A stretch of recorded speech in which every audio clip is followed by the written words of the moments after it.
Hello and welcome to Final Show Films. Before you enjoy the following production, there's just a few things I'd like to get out of the way first.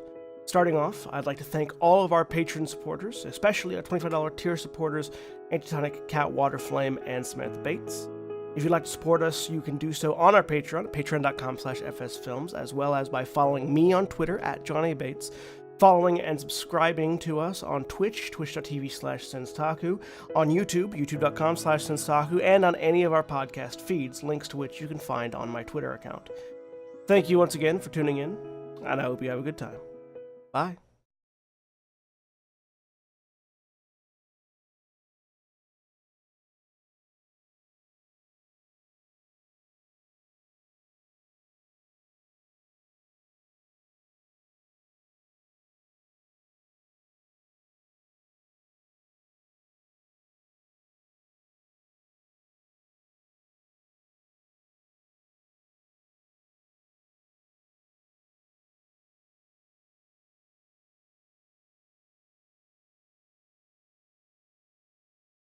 I had a really good intro going there. Okay, that's it. Just loading it up to look and see. Sorry, my bad. It should be on now. Don't pretend you haven't done that.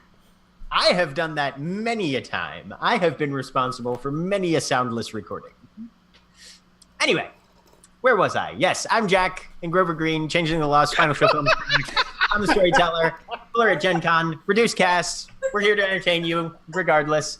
Hey, Jeremy's here tonight. Hello, my name is Jeremy. You can't see me right now, but I'm playing Adele, Darkling Grave White. And Holly. Hi, I'm Holly. I'm playing Lark Beast Windwing. And Aaron. Hi, I'm Aaron, the person who's trying to figure out how this streaming thing works, and I'm playing the perpetual medic of the group, Mira, this time. And Raphael. Hi, I'm Raphael. I'm playing Neofly, the Darkling Night Singer.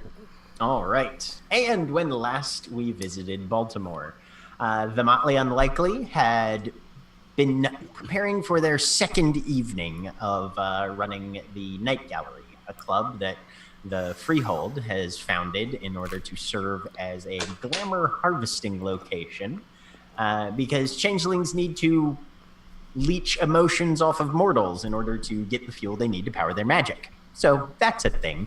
But the decision was made that they were going to start a nightclub, and this is the second night it's open, and the Motley is in charge of running it. So with that little bit of backstory in place, there are a number of other things that are weighing on the changelings' minds and distracting them from what might be directly in front of them. Phage and... I just blanked. Phage and Liss, excuse me, are currently engaged in a intense conversation with Sunset Blue, a very powerful spring court changeling who Liss is trying to garner some information from. Nero, our elemental fireheart and chief of security, is going to be ensconced primarily in the video recording and security booth for the evening, leaving the four of you to have the run of the club and discover and interact with the individuals that you need to. But we start with Adele, who, having left her office and duties of bookkeeping and management for the moment, is leaning over the upper mezzanine railing, close to the edge where she can see the main club floor beneath, as a radio that Liss had ensconced somewhere up in the lighting catwalks clicks on close enough to Adele for you to be able to pick it up. Hello, when evening gloom falls over the city streets, it's perilous to be caught alone. Better head homeward to where the danger will at least come from some more familiar hands. It's sometimes said that nothing good happens after midnight. And don't get me started on what after midnight technically means, but it's true that the blackened sky gives shelter and safety to the predator, the murderer, and the thief. So use these shrouded moments wisely as you employ your instruments of darkness. So, Adele, what are you doing right now? As you can. Considering throwing the radio off the balcony. Okay, well, this isn't here to But stop I you. don't. Okay. If I throw it and it hits someone, then there's lawsuits, and that just gets up. Liability is a thing to consider, yes. Unless you're lucky and you kill them and they didn't come with anybody else, and then you can just hide the body. Right. But regardless, so at the moment, she'd come out mostly to watch the performance that had been going on, and sort of appreciate. This is sort of her ambiance, as opposed to other nights. And she, at the moment, is just going to keep a look. I'm trying to think if there's anybody in specific that they're needing to touch base with. Well, you've seen Liz head over toward Sunset Blue and engage her in conversation. You've seen Phage down at the bar talking to her girlfriend, and then also concerning. Right, and then starting to make her way over toward where Liz is seated.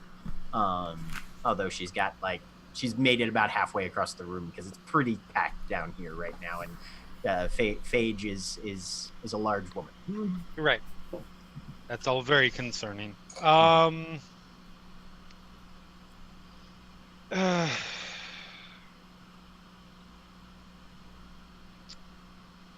Adele will go back, lock the door to the office. Okay. And make her way down.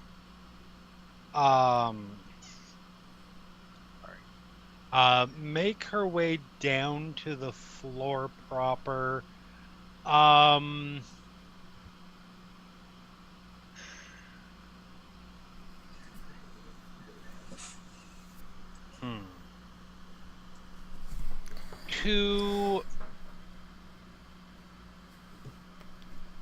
You know what? She is going to just, for the moment, stay mostly back and hidden amongst people, but just keep an eye on Phage's girlfriend, since she is by herself at this point, and thus vulnerable, and that would be bad. Sounds good. Lark, you were down in the main floor area as well, I believe, right? Looking around and seeing what was going on. Mira has been moving around the club itself fairly rapidly, just trying to get her lay of the land and figure out where she can best fit in. And Raphael Neofly is in the sound booth. You have everything queued up, and if you needed to leave, it will probably run itself at least for a little while. So it's pretty much open for you guys. Was there anybody in particular you were looking for, wanted to talk to, or were looking to see if you could find? I mean, I think I would be kind of interested in the dialogue that our other two mates would be having with Sunset Blue, as she is a person of interest for myself, a spring courtier who's just trying to look for more work, besides the night job that I have and also working at the club. Okay. Go ahead and give me what you would have noticed. Most people did. Usually Sunset Blue is surrounded by a large number of individuals, whether changeling or mortal. She is one of those people, which, knowing her position both in the spring court and her innate nature as a fairist, it's not surprising that people gravitate towards her. Tonight, however, when you walked in, it was very clearly evident that she desired to be left alone. There wasn't a crowd around her. The people, especially the mortals that walked by, seemed to almost instinctively steer away and give her table a wide berth, almost as if she was putting off a very fuck off, don't talk vibe. Sounds like my type of gal. So As to whether or not you're going to allow that to affect your decisions, that's entirely up to you, but you definitely were getting that initial feeling from her at the beginning. Okay. Go ahead and make me a wits and composure, though, just to see how what your sort of general awareness of the room is as you begin to step away from the sound booth. Got it. 2 successes. Okay. So with 2 successes, you see that Phage has by now sort of made it up to the table, and the 3 of them have their heads fairly close together, almost in a pseudo-conspiratorial sort of stance. You could potentially intrude yourself into the conversation. It doesn't look like it would be super easy, but you could give it a try if you want. At the moment, I won't, because I feel like whatever conversation they're having might be either beneficial to us as a whole or beneficial to something for either one of them in the future. So I'm going to leave them to talk to Sunset. I'm actually going to head up to the balcony because I want to make a quick see if I can get a hold of Jerry with the phone number that I was given. Okay. So you were given the phone number. Give me a... Let's make it intelligence and investigation. Okay. As you're preparing to make this phone call. Intelligence, investigation.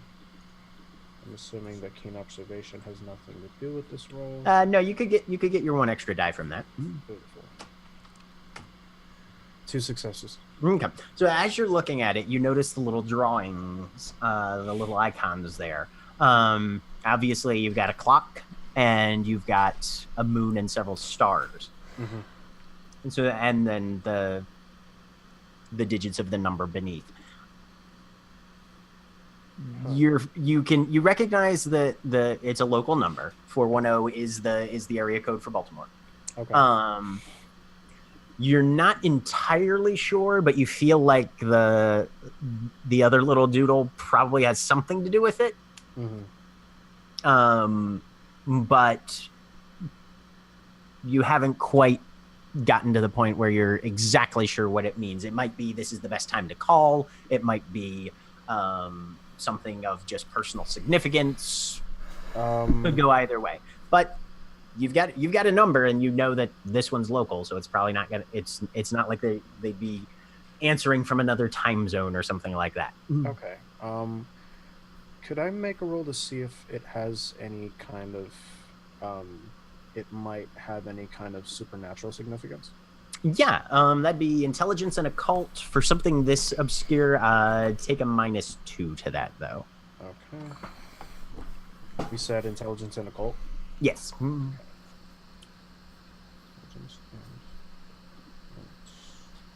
and I am going to spend the willpower if that's all right. Yeah, definitely. So that should be a flush plus 1 success. Okay. All right. So as you're looking at the note, there's plenty of occult significance around the moon. With 1 success, you're not entirely sure if this is a waxing crescent or a waning crescent moon. And you can't pick up any real significance as to what one or the other of those might indicate. The stars don't appear to be the stars appear more or less symbolic. They don't occur in an orientation that puts you in mind of any sort of specific constellation or anything like that.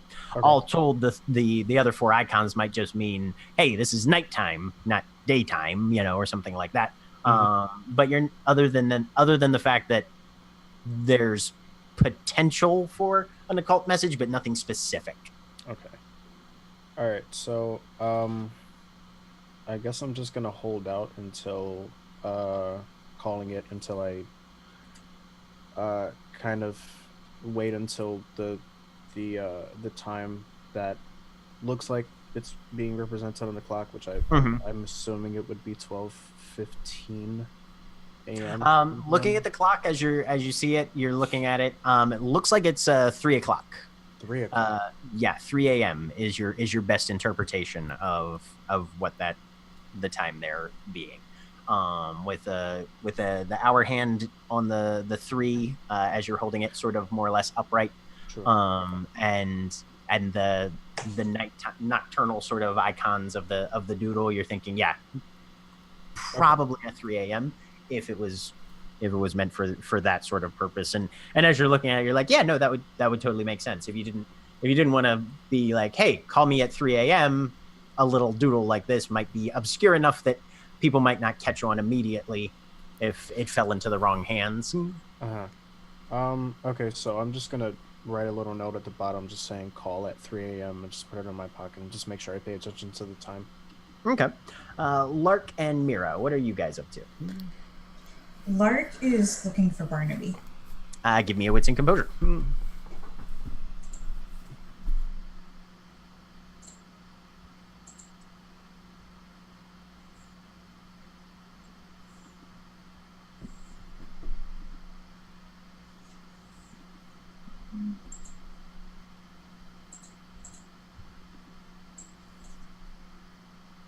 Sorry, I forgot to have my character sheet up. Yeah, it's okay. 2. All right, yeah, with 2 successes, you're near the bar, just kind of looking around, keeping an eye on the crowd, but specifically watching the doorways. So you see him pretty much as soon as he enters. He seems to be by himself. He's dressed fairly formally. You've seen him in a number of get-ups. This one seems almost a little more... It's not hedge spun, which you know he has some of. So if he's dressing up at all tonight, it's not necessarily to impress only changelings. It's probably that he's there, though seems fairly aware of the sort of mood for the evening, because what he's wearing is a fairly formalized neo-Gothic sort of ensemble. And as he comes in, he's glancing around. You think he's probably he's obviously looking for somebody. You hazard a guess that it's probably you, but you've definitely spotted him first. She'll approach him as soon as she's going to come in. All right. Yeah, he catches your eye probably once you're only about 4 or 5 steps away, and gives you a grin, still with that very, very goatish kind of smile. The teeth are not subdued in any sense. But he seems pleased to see you. Hi. So, Hi. Much different atmosphere. I like it. Yes. Yeah, well, day after Halloween, need to take a different approach. Sure. Yeah, no, that definitely makes sense. How are you doing? I'm doing great. How are you? No complaints. Everything seems to have gone pretty well since the festival last night. Everybody seems to be fairly positive with how it turned out. The Queen felt like we represented our court extremely well. So yeah, no, things are looking up. All positive so far, I think. Yeah, that was interesting last night. There's a nuance to it, I think. Not telling people exactly what to expect made it a little more potent. Definitely wasn't expecting a middle school full of children. Yes, that took some arranging. John Coffin apparently has connections that even I wasn't aware of, so good on him, I guess. Yeah. Congratulations for having the ability to put children in danger. Way to go! There's a little bit of a brief pause, like he's almost kind of grasping for another topic. He's like, so Sally seems to be doing really well tonight. Have you collaborated with her before? That's the violinist, right? Yes, that is the Okay. Yep. Right.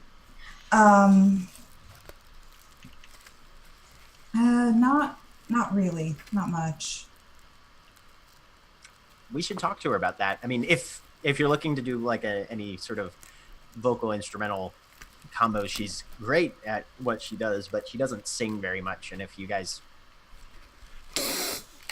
and he sort of like pauses, like I'm giving career advice to somebody who definitely knows her business way more than I do. Oops. Yeah.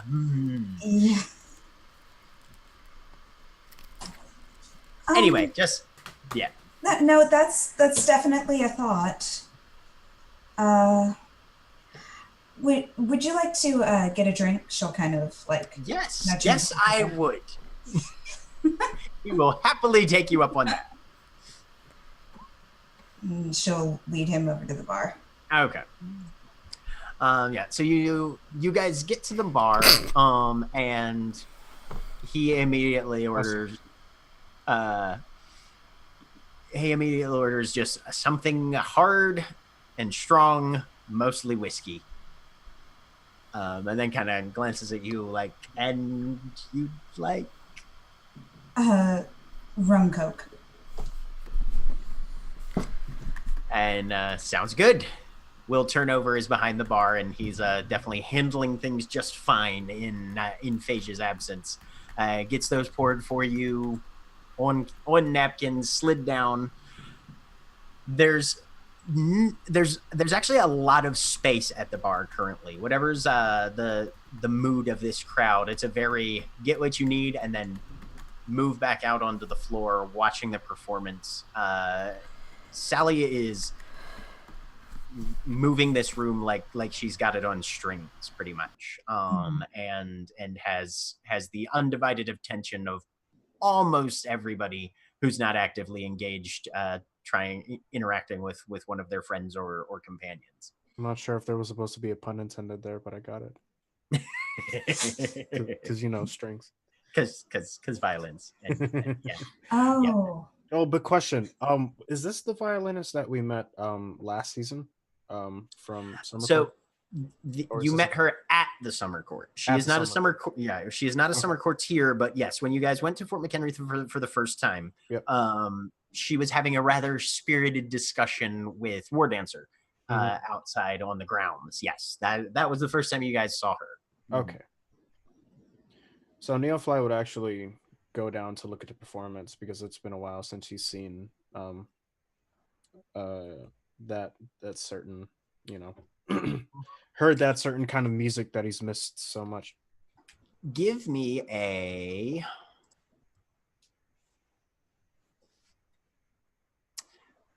intelligence and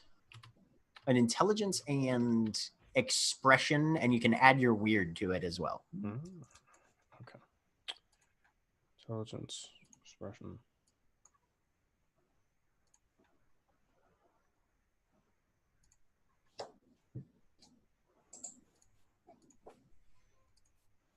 Three successes.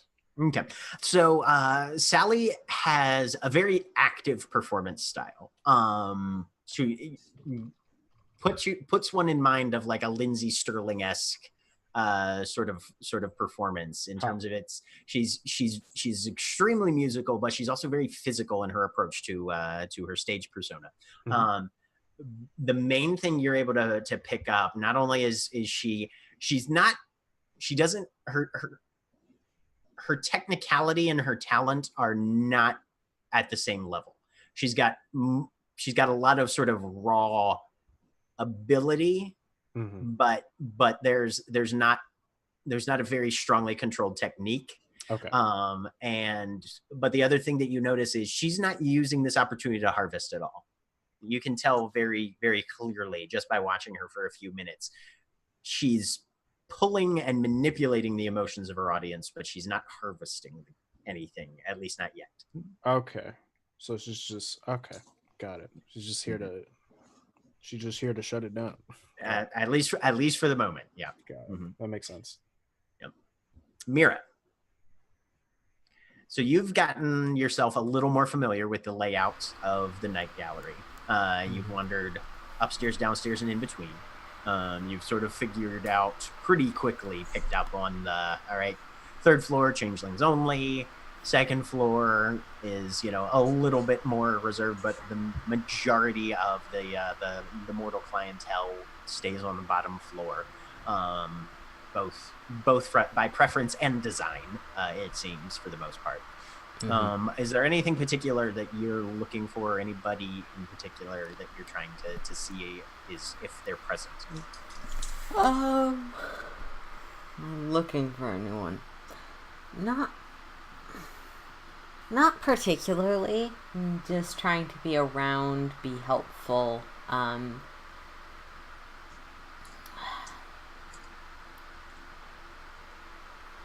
Okay. I'm sort of trying to stay out of the Motley's way because I know that there's some plans and I don't want to disrupt them. Okay. Sounds good. One thing that you do notice is Adele has made her way down from the upstairs. She's sort of lurking along the back wall / borders of the lobby. And there's a number of people who are just sort of watching her. Not intently or for an extended period of time, but she is definitely garnering some attention as she walks by or brushes past a knot or a group of people. They don't sort of just, like many people do in a crowd, kind of reflexively maneuver out of the way and then settle back into their position. Mm-hmm. She's turning heads. And people are heads noticing or her. mortal heads? Both. Okay. And there's probably about 20 or so changelings here tonight. At least outnumbered at least 4 to 1 by the mundanes. Most of them you have seen here. There might be a few first comers that you haven't met yet, or you didn't see your first night, because you spent a lot of time your first night at the night gallery going around and meeting and chatting with as many people as possible. But there are a few new faces amongst the changeling crowd that you hadn't seen before. If Adele's... Like, Mira won't make a secret of having noticed Adele, but won't head over unless there's any sort of indication that she's wanted. Okay. But yeah, she'll make her way over to those of the newcomers that don't seem adverse and strike up some level of conversation. Add to the inventory list of everyone who lives here. Yeah, definitely. As you make your way over there, let me see who you would be most likely to encounter at that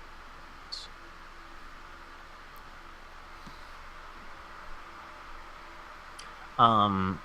There is the first one that you meet is the first one that you notice as brand new, not previously present, is a fairly tall individual with bronze skin and very, very legitimately, actually, literally bronze. There's this metallic sheen to this person's physiology.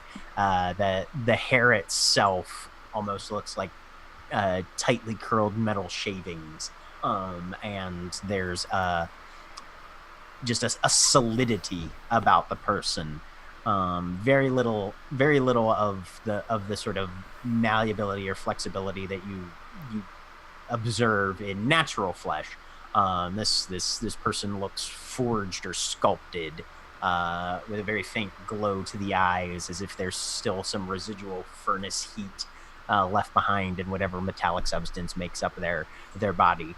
And they're standing off to one side, just kind of relaxing in a chair,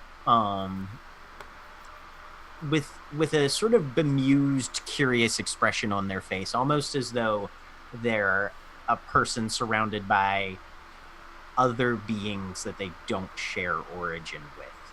The same sort of the same sort of expression you'd expect if you were a person surrounded by a large number of rabbits or puppies or something like that. Of okay, no, this is happening. But there's a very strong sense of otherness in their apparent perception of the crowd around them. Right. She'll make her way over.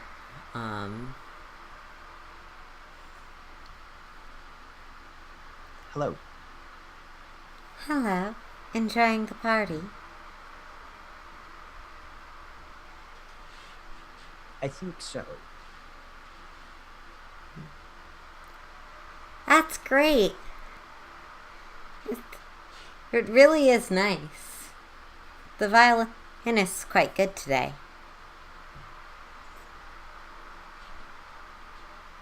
Are they often otherwise? I mean, it's a new place. I don't know.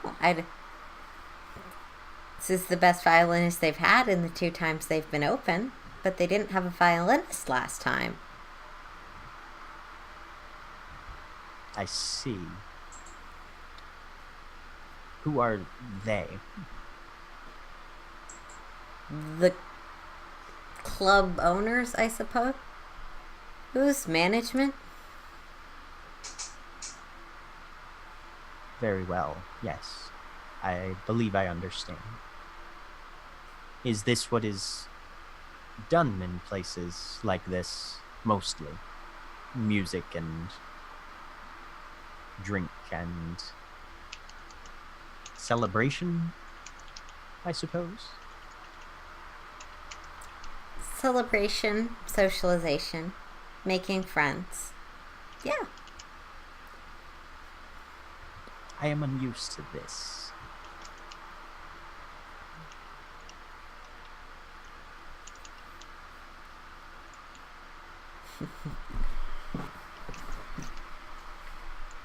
It's kind of new for me, too. I see. That is a similarity, then. Mm-hmm. Do I ask your name? I'm Mira. Can I ask yours? I am this. Sorry, Jack, did you say this? Yes. Mm-hmm. Okay. THIS. Yep. Okay. THIS, which I, for some reason, misfingerspelled. It's nice to meet you. Thank you. Anything I can do to make sure you enjoy yourself?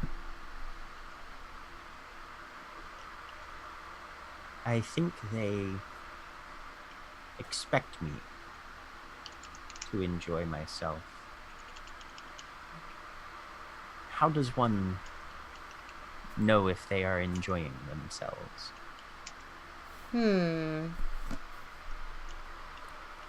Well,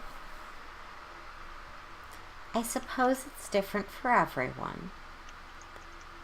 But I think it's the things that make you happy, content, comfortable, the things you want to do again. Or I guess also sometimes what's exhilarating.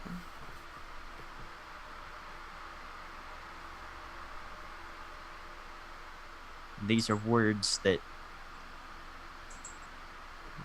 I hear but do not have a vibration with my memories.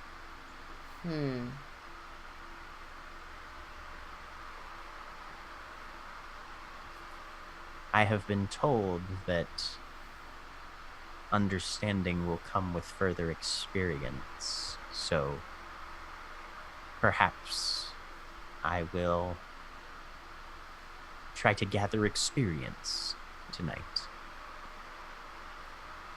That probably will help. Jack, do I get the sense that there might be some, like, I know that can be a side effect of being low on glamour. Do I get the sense that that's it, or it's more of this is that person's default? Go ahead and give me a wits and empathy and weird. Okay. Can I make an argument for medicine, given I have specifically Fae-related merits for medicine? You could use medicine if you want, but you'd be at a -2 for that. Because glamour is more of a metaphysical. It's still a better role, so I'm gonna go with medicine. No problem. Yeah, I do have holistic awareness and fairy healing, right? For that reason. With those, you can make -2. You said -2. Yes. Cool.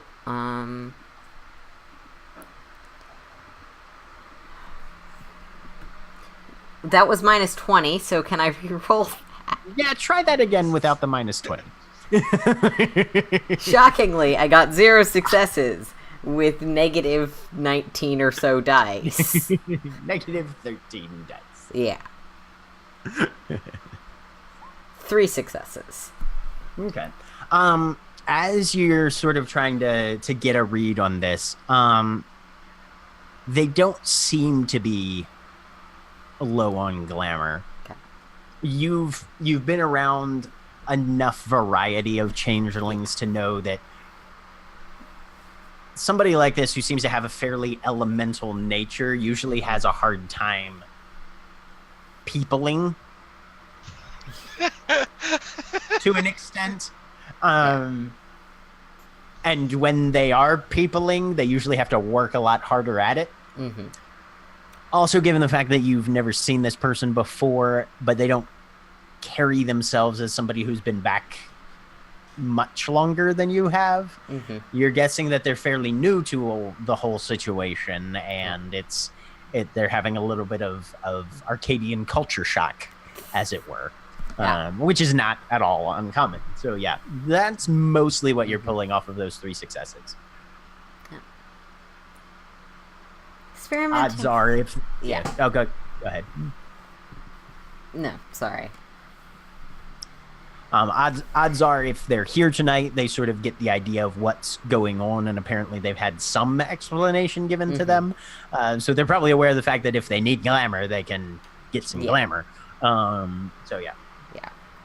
No, I was trying to be like fairest, elemental, or just a person who's flat out of glamour and it's like the world is bland. Yeah, no, you're getting much more of an elemental vibe off of this one. Yeah.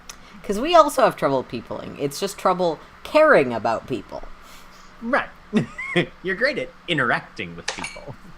It's just seeing them as people and not things. Trouble Peopling is the name of my Aphex Twin cover band. Okay. I was gonna go with Everseen, but okay. I was actually gonna go with Dirty Projectors, but you know. Yeah. So Mira will. Well, let me know if there's anything I can do to help you with the experiment or anything else. This gives you a nod.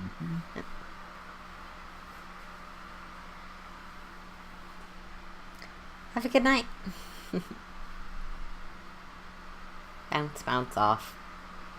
And you get about 3 bounces away, and then you hear, "Thank you," as though they sort of knew that was supposed to happen, but it realized it way too late. Sort of turn back a bit, smile. Of course. With all of the social grace to just be like, oh, I totally didn't even notice there was no faux pas you made. Not in the, there was, not to guilt the person, but to sort of smooth it over. Definitely. Yeah, definitely. and bouncy cotton candy girl headed around. All right, sounds good. Adele, from where you're standing, you've got a pretty decent view of the entire room, which is why it's pretty obvious to you when someone walks up to approach you. Okay. And have I noticed that I have caught attention of people? You've noticed, yeah. Okay. Okay. Go ahead. If you're wanting to read more into that, you can give me a wits and empathy -1. I will abso-fucking-lutely do that. Wits, empathy. Roll -1. Nope. Okay. Yep. People are staring at you for a little longer than necessary. You don't know why. That's not troubling at all. Okay. Nope. Keeping it cool. Yep. So who is coming up to me? So it's a fairly murderer. broad, large individual that you would recognize from having been one of the ones who gave pledge to the freehold on the first night. Okay. And as he's stepping up to you, you're seeing that this is Clink, the ogre. Okay. Wearing more or less exactly what he was wearing last time. The belt. Good. If ogre kills you, it'll be quick. Right. Yeah. Belt. Decently sized coat. Every exposed metal accoutrement has some sort of engraving or rune or occult symbol on it. Some of which you recognize, many of which you don't. And with the just sort of mangled grin of somebody who probably hasn't seen a toothbrush in the equivalent of a decade, comes up and sort of pushes his way through the crowd, making very strong eye contact with you. Not even the sort of like meet your eyes and then, as most mortals are prone to do. But you don't stare somebody in the eyes from 20 steps away and keep staring the entire time. He does. So I palm my switchblade. Okay. Give me a dexterity larceny. Okay. I'm spending willpower. Okay. Dexterity. Larceny.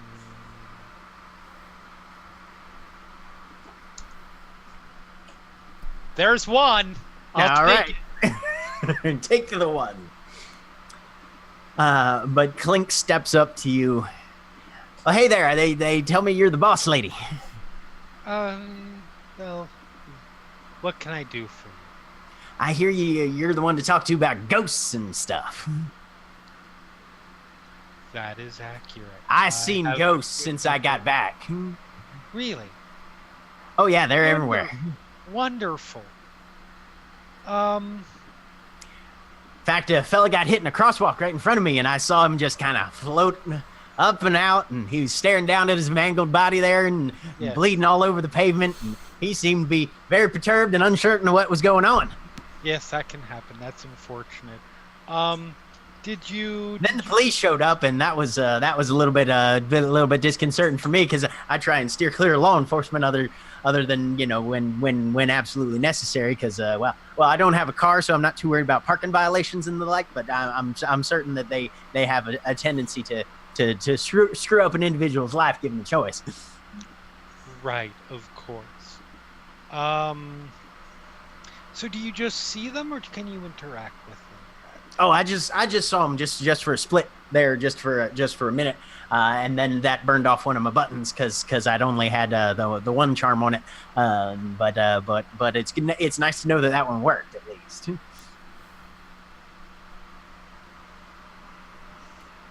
Had to replace it with a weather percolator. That's apparently going to tell me when next time we got a thunderstorm in the next couple days. It's helpful to know when there's a thunderstorm coming because if you've got crops or garden or anything, then you can get those little fellas under cover before the weather turns on you.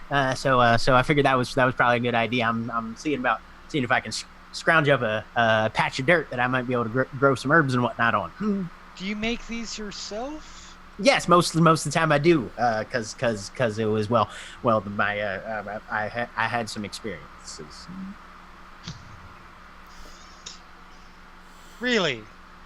Hmm. Um. And But I always say it's a bad turn that does nobody no good. So at least I learned a few things.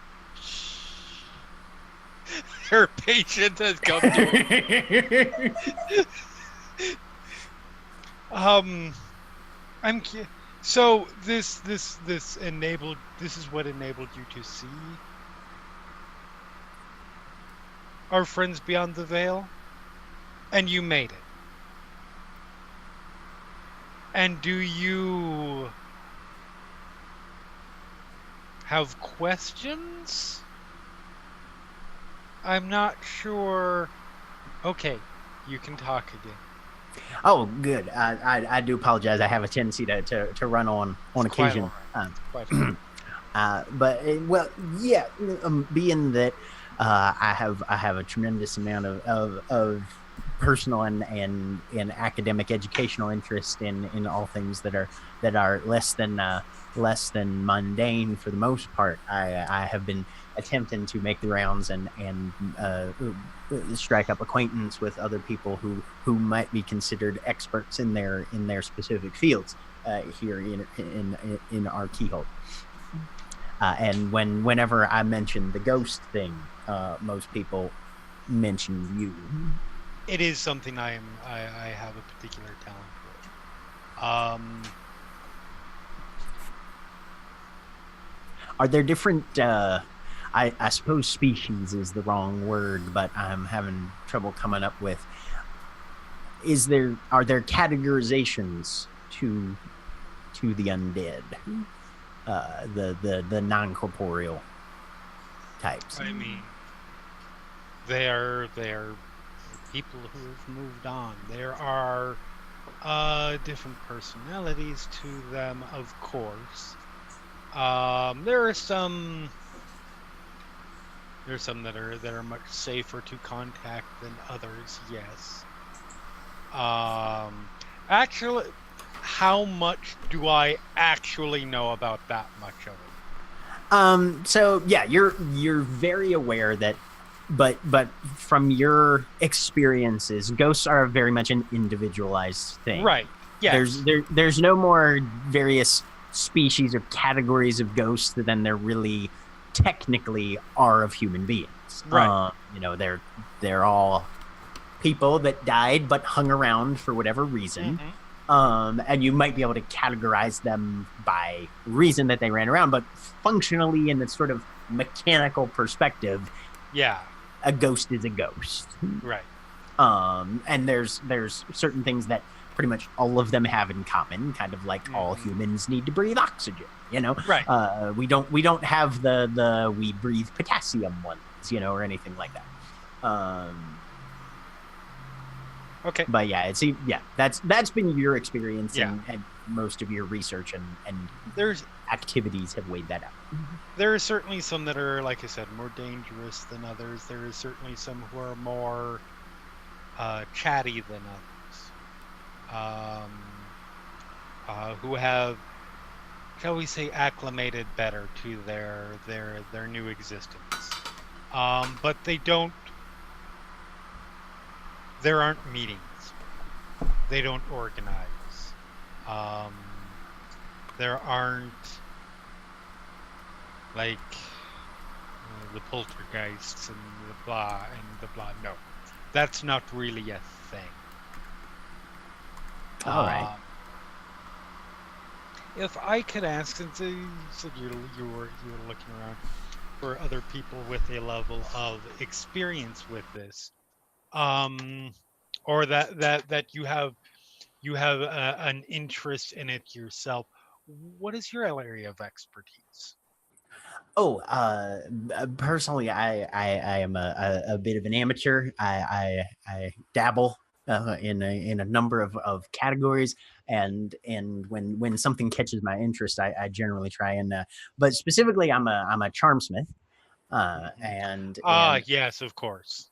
I like to try and craft and create bits and baubles that can extend the abilities or perceptions or awareness or knowledge of any given phenomena, allowing individuals otherwise less inclined to be sensitive to such things the capacity, or at least the ability to temporarily or marginally be able to affect the world behind the curtain, as it were. Wonderful. Well, yeah. So, like I said, in answer to your question, there isn't really they defy easy categorization, much like anything else, really. Have you had much interaction up to this point, or has it mostly just been seeing things occasionally? Well, a bit more of the latter, although I do attempt to make sure that the nature of my talents tends to lend itself to seeing a problem and being able to at least come up with some related methodology that might be able to mitigate any unnecessary or uncertain risk should that uh, particular phenomenon be encountered. Mostly very minimal things at the moment, but a fairly wide variety, if I do say so myself, and that of course is as part of the reason for my relatively inquisitive nature and activities late. Given that the more I know, the more I'll be able to potentially provide for should the Excellent, need excellent. arise. Give me a wits and empathy. Okay.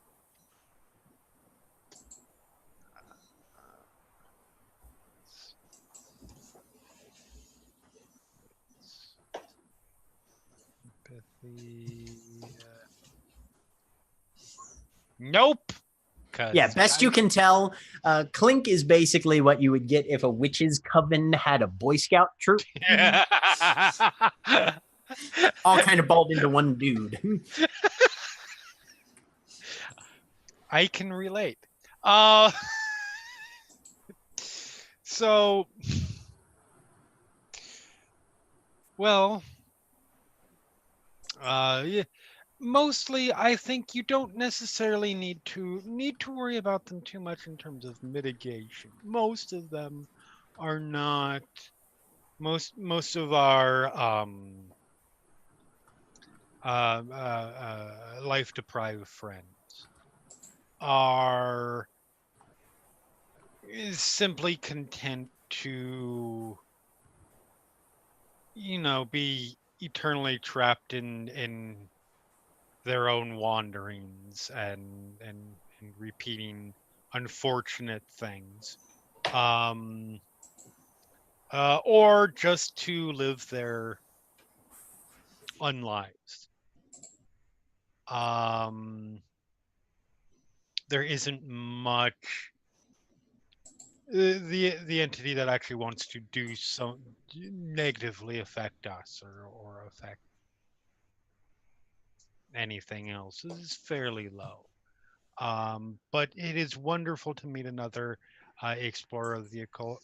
Well, you came highly recommended, ma'am. So I'm yeah, curious who recommended me. Oh, my well, I spoke to Mr. Glare, who works here at the door, as well as my motley leader, Gail. She mentioned that you had a good bit of wonderful. yes, yep. So she's quite a lady, and she's been real helpful in pointing out people that I can talk to about all these various subjects and bits that interest me. So wonderful. This is your fault.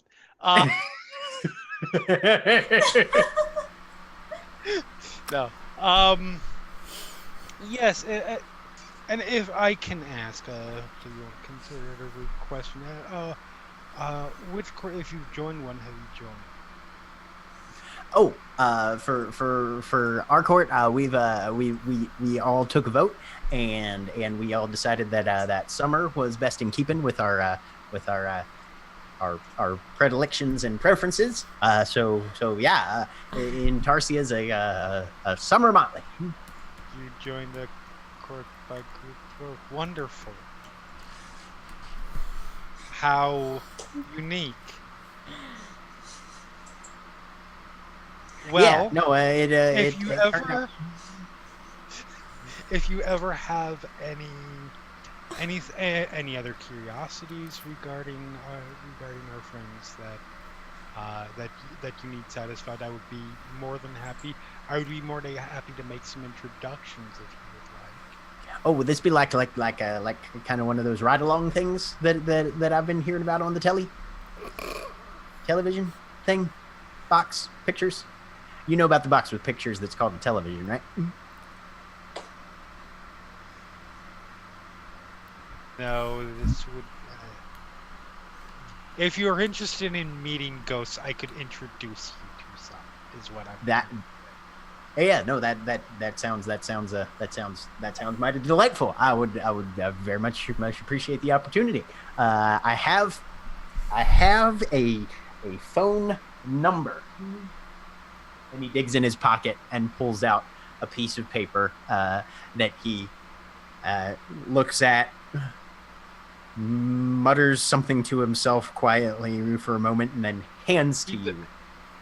She just takes it, she pulls out her phone, she puts the phone number into the phone, and she hands the paper back because she assumes that is the only place he has the phone number written down. I'm not even going to make you roll for that one. That is exactly the case. He probably does not know how to look up his phone number in his phone. Nope, probably not. Maybe one day, but not currently. Maybe one day. No, and I'm sorry, what was your name again? Oh, I go by Clink, ma'am. Clink, yes, Clink. It has been wonderful to meet you. Likewise. I look forward to... Yes, good day. And drips off.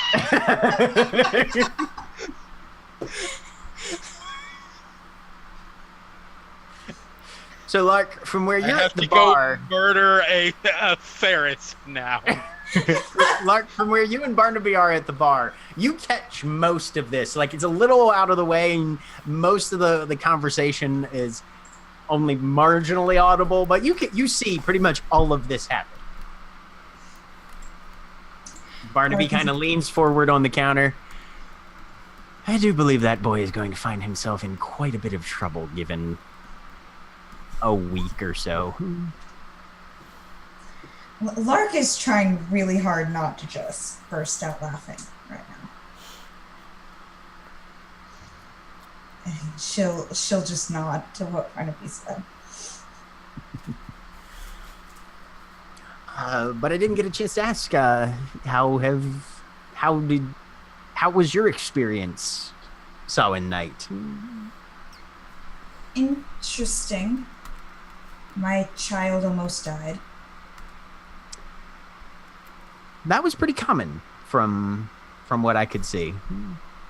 Yeah. It was a cliff and falling and stuff. I wouldn't have expected that for you.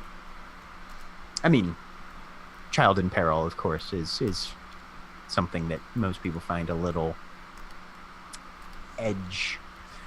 But you seem like you're the type of person that would be fine with heights. I usually am. What about for you? Well, there was... mine was a little less perilous. Mine was a little more internal.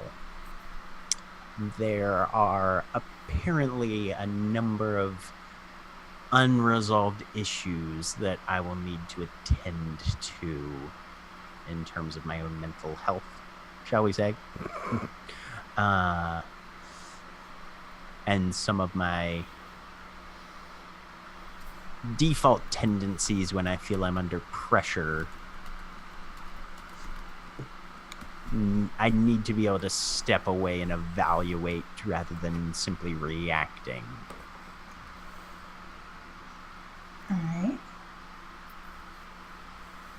Interesting. Yeah, I tend to get a little reflexive when stuff gets uncomfortable. Not always having presence of mind to choose the wisest course of action. I fall prey to falling back on, shall we say, animal instinct.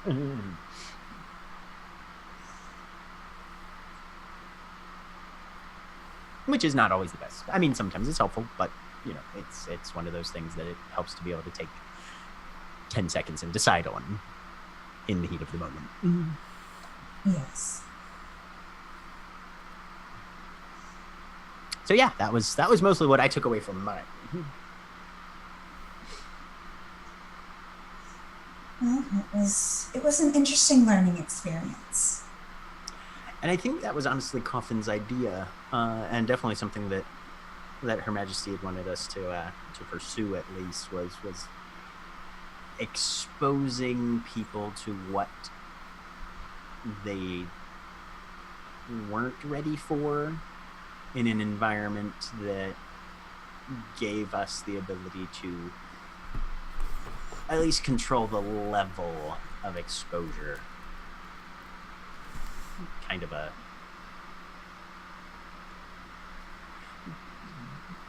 often was throwing around lots of things about exposure therapy and emotional buffers and catalytic inciting events and things like that, which is a little bit over my head, but I think the main thing was, if somebody's scared of something, making them confront it in a safe-ish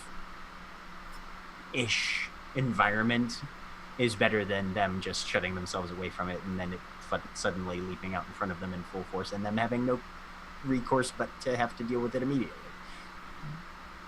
No, that's understandable. I've been learning a lot about Autumn Court lately. It's about. Yeah, we're an interesting bunch, our people.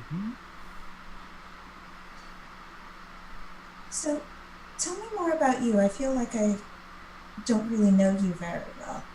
How long have you been out, I guess? Let's see. I'm looking at about 3.5 months now. So, yeah.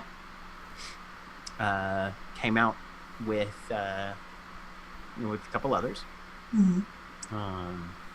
Lost one in the hedge, which was unfortunate. But Bill and Sarah and I came out together.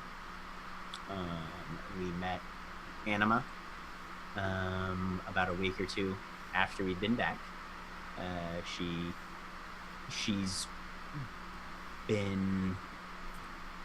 had just scrambled out by herself. Very independent girl, and she's been having trouble, I think, fitting in with the rest of the motley a bit, given that she feels like she's an outsider. We don't see her that way, but sometimes it's not always easy to. Sometimes the more you try and actually tell somebody you're their friend, the less it feels like and the less they believe you're their friend. So we've been trying to kind of keep things a little more laissez-faire there and give her time to come around, which she's been doing much better the last few weeks. When you say you lost one in the hedge, do you mean hobgoblins got him? Yeah, there was a band of some level of tribal warrior-esque kind of something. Anyway, There was a lot of running through very thick plant cover and dodging and trying to get away from people with spears and machetes and that sort of thing. And unfortunately, he did not dodge as well as the rest of us did. I'm sorry to hear that. Yeah, I mean, I wish I could say that makes us unique, but that is unfortunately an all too common experience. I would hate to actually know the numbers of those of our kind that try to get out and don't make it compared to those of us that do. Did you know him very well? It's hazy at best, honestly. Sarah apparently has the clearest memories of our transit from Arcadia. But I feel like we knew him reasonably well. Going into the hedge has always pulled out a little more of the animal in me. And so my higher rational functions tend to be a little more muted when I'm in there than when I'm out here. I understand. But it is what it is. And other things tend to compensate for it when I am in there. So I'll do the best I can. Either side of the fence. Are there people dancing, by the way? Yes, there are a number. It's not like a formalized dance floor where there's a clear delineation, but yeah, there are some. Okay. She'll grab his hand. Would you care to dance? Sure. Go ahead and give me a dexterity, and you can either go, if you're just going for technique, it'll be dexterity and athletics. If you're going for more of a social push on it, it'll be dexterity and either socialize or expression.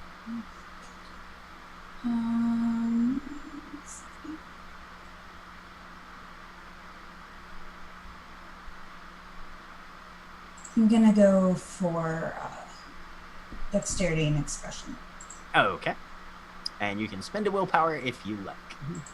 I was about to ask.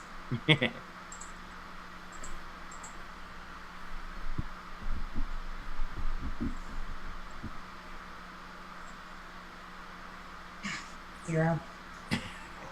You managed to not make an idiot out of yourself. But there's not nearly enough room as you feel like you would benefit from.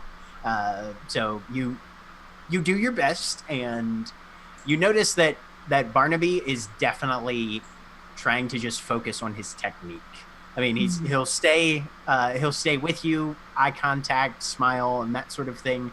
But he is mostly just trying to make sure that he doesn't slam into anybody or step on any toes. He manages to just barely not.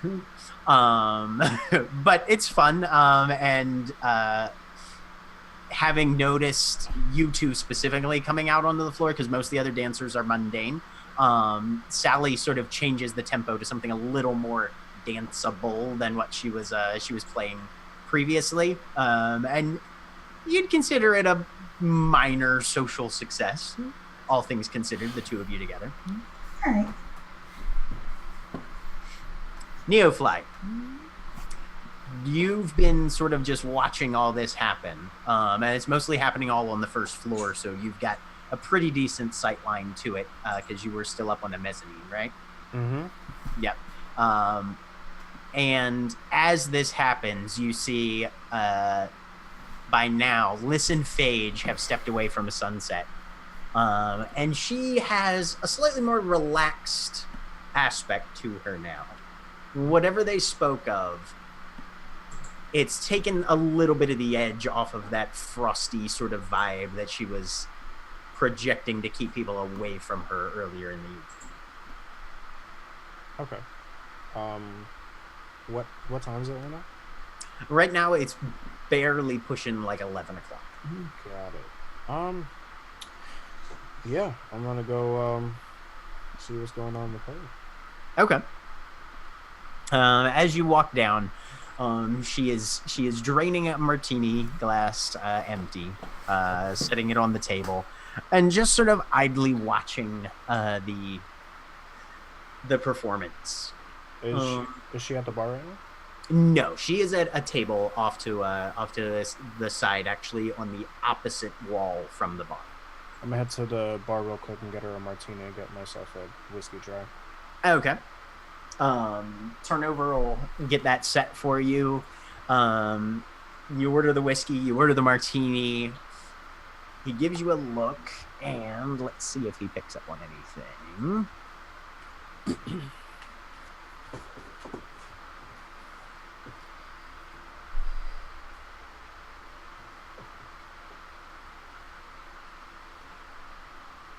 He asks, "Is this going to anybody in particular?" Well, yeah. Kind of wanted to see what the queen of the dance floor was up to. Now, you are not the first lad who has tried to make that approach. Best of luck. Oh, no. Nothing like that.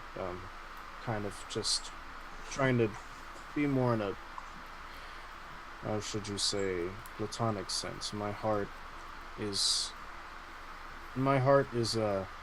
currently fighting to get out of a pretty dark place right now, so that's the least of my worries.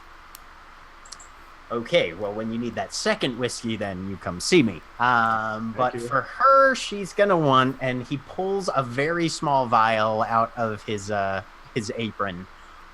There's some sort of shimmering liquid in it that is both emerald green and cobalt blue at the same time. Not overlaid, but literally like two different substances that just don't mix together. Mm-hmm. He gives it a little bit of a shake and puts 3 drops in. Gives it a swirl. And what was previously just a martini, although a fairly well-made one, now has this sort of constantly freezing and thawing, very thin sheen of ice across the top. Mm-hmm. And you pick it up, and the stem is just frigidly cold. Not uncomfortably so, but definitely noticeable even through the time that you carry it across the room. Yeah. Apparently she gets something special. I give him a nod. Thank you kindly.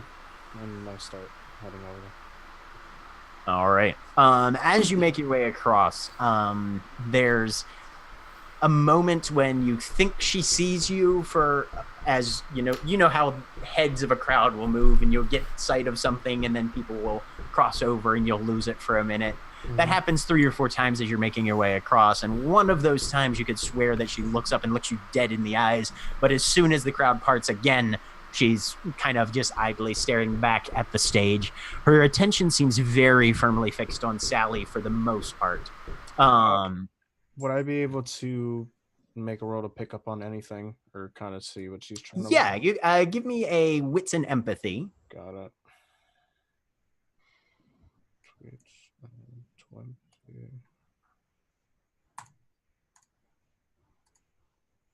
2 successes. You're not able to pick up any details or any real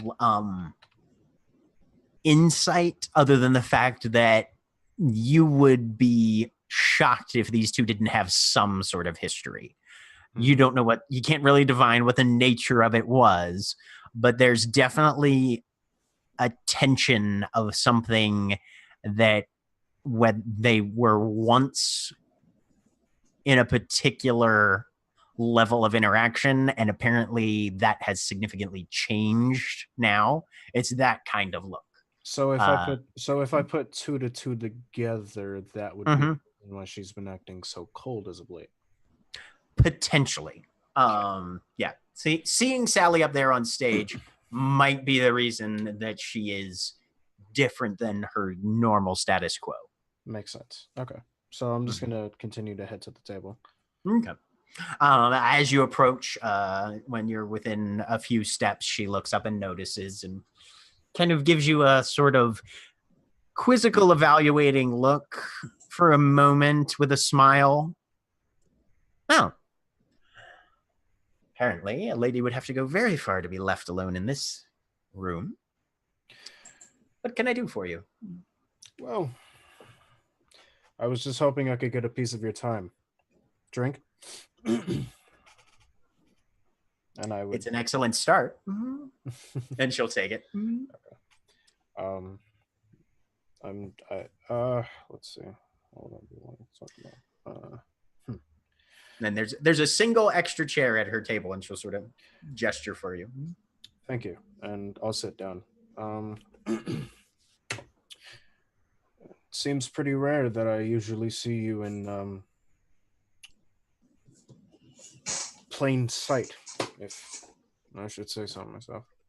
I'm taking the night off. Interesting. So how are you? Guitarist, aren't you?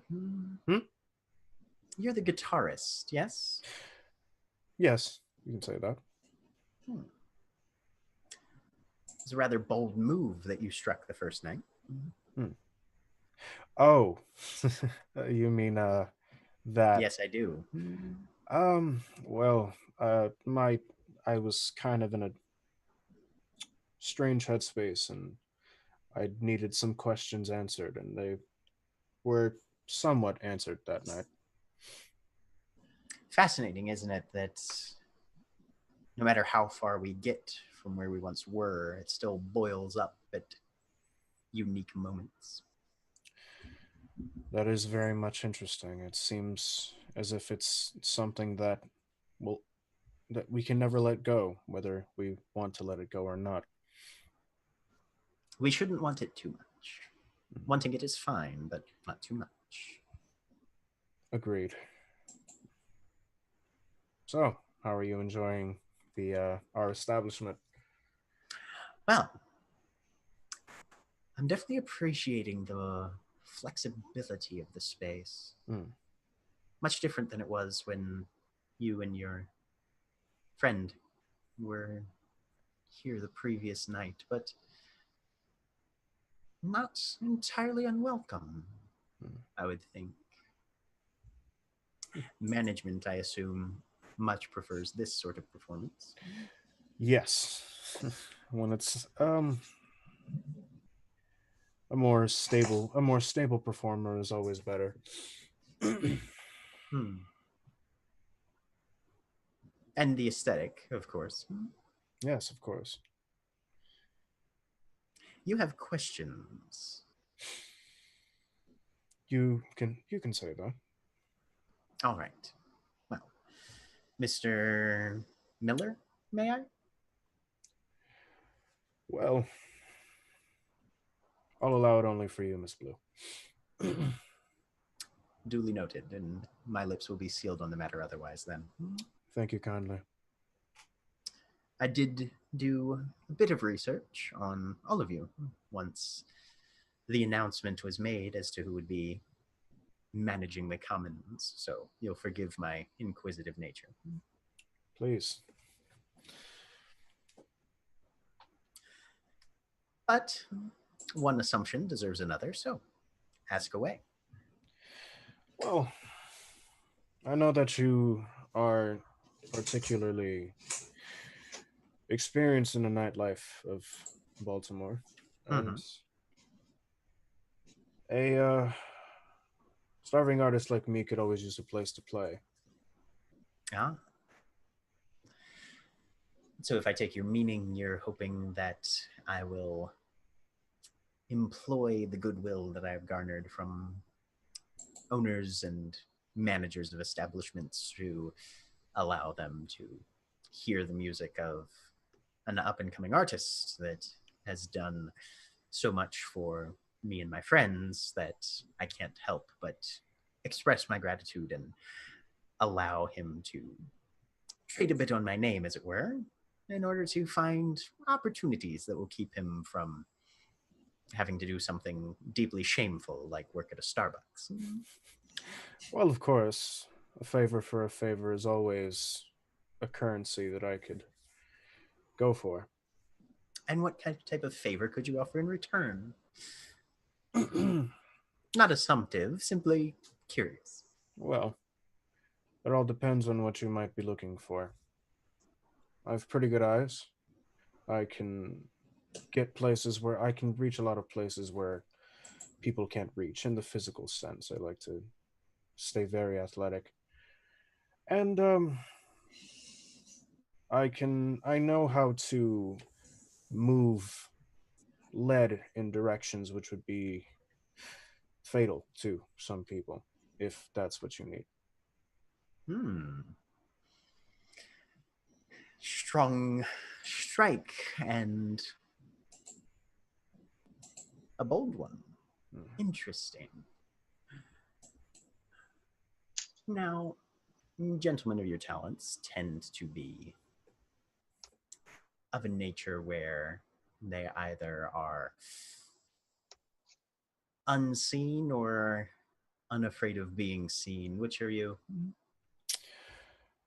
You could say a little bit of both. I know how to cover myself in the darkness, but not a lot of people tend to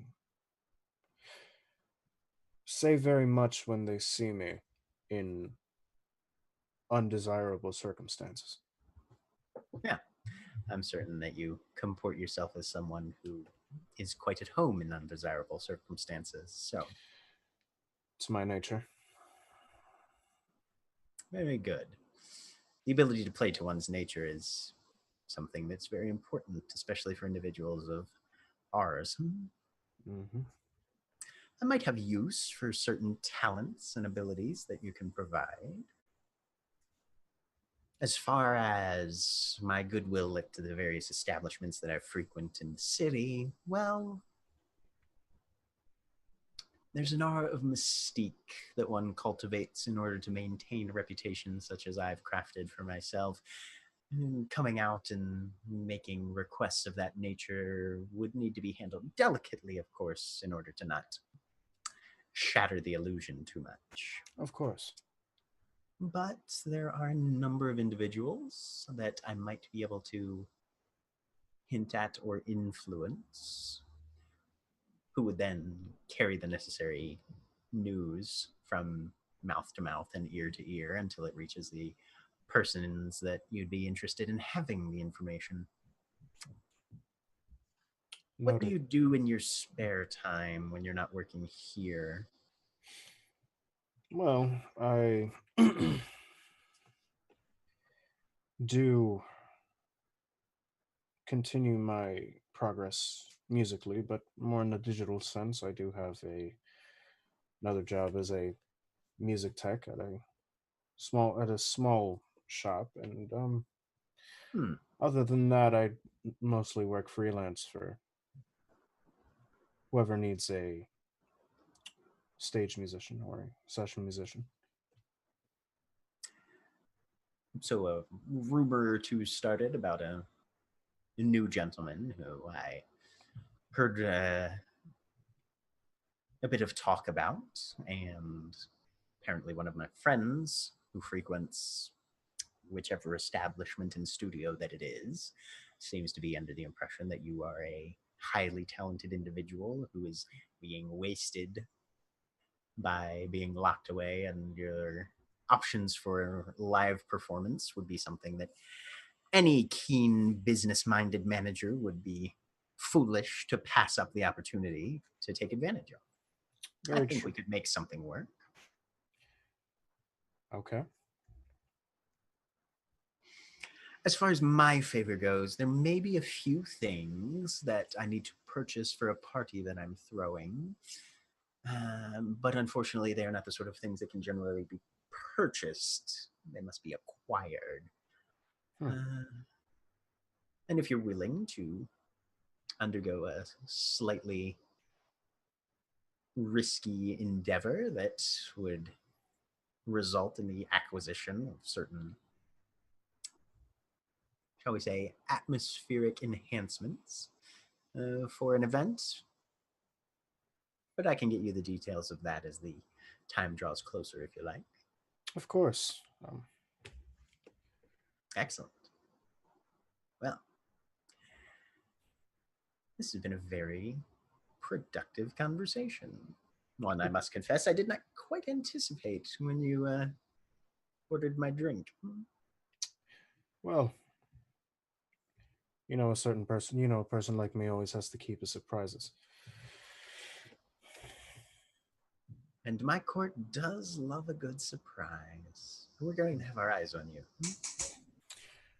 Thank you kindly. And Don't mention it. I'm going to stand up, and before I walk away, I'm just going to turn around and let her know. Oh, and by the way, I'm sure it'll be best to inform you that my name of previous life is actually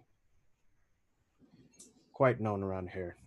Just not with the same face. I give her a cheers with my drink, and I walk back up to the booth.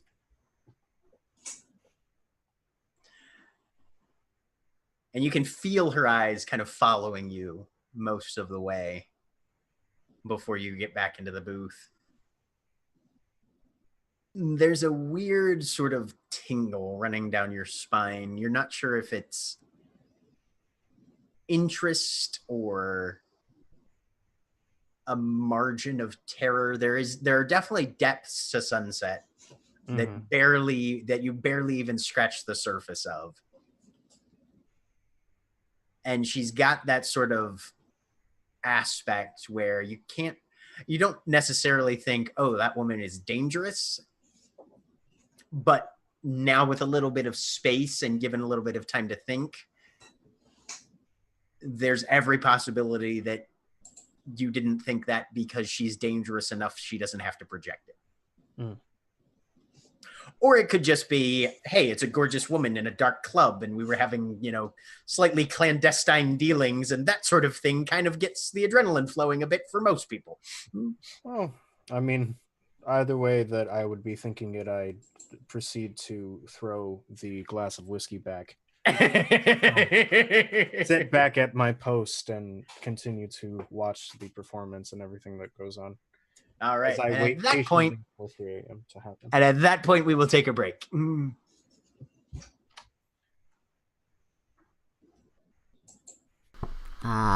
break. Where the fuck is break?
having negotiated some level of agreement of a trade of services between himself and Sunset Blue, the rest of the evening is yours as Barnaby and Lark take to the dance floor, and the rest of you can pursue whatever you need to in terms of information, discussions, and the like. I'm actually going to go find Mira. Okay. She's So having not left hard this- to find. Right. I was gonna say. There's a bouncy candy floss girl who is pretty much, if you wait 5 minutes, she will move through your room wherever you happen to be, probably. And she absolutely, especially in a club, does move like her changeling mean silhouette would imply, with the improbable spine and the like Jessica Rabbit bouncing. Uh-huh. That's her. Mira. Yes. I was wondering if you could do something for me. I'm I always have happy to help. Yes. I have noticed that I seem to be attracting a certain amount of attention. I'm not sure why. This is concerning to me because in my general existence in our current state, I find that if multiple people are paying attention to you, you're about to die soon. So, if we you don't wouldn't want that. mind, no, hopefully not. If you wouldn't mind, Find out. could you do some, do some whatever. Reconnaissance work. I'll see what I can do. Wonderful, thank you. Mira, go ahead and give me an intelligence and empathy roll. Not potentially social. And not at this point. That'll come in a minute.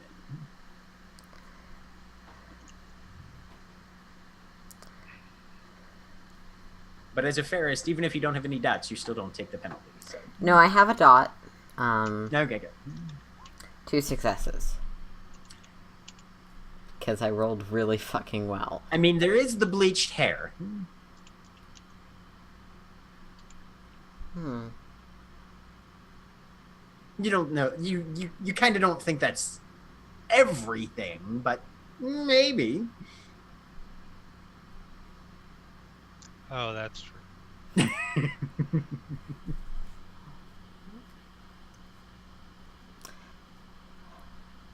Do I say that to her face?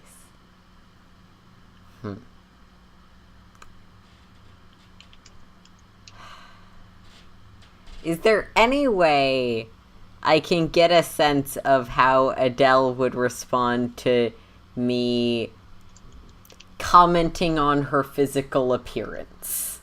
Unfortunately, that is always wits and empathy. That is... Empathy is not great. See if I roll as well. Is there any specific setbacks for rolling against someone, or is it just a flat? No. Okay. If there are any setbacks, I'll throw those in. Sure. 2 successes again, because I'm rolling lots of 10s. Yay. Okay. You are. So, Mira kind of gives you a once-over there, Adele. Kind of giving you a quick up and down, which isn't entirely unexpected. You know, kind of the... I asked her to see why I'm attracting attention. She probably would look at me to see what might be attention attracting. Right. Mm-hmm. Are you actively trying to make yourself as unreadable as possible, or what? I think she's generally always trying to do that. So, Okay. Go ahead and roll me a... We'll say manipulation and subterfuge. okay.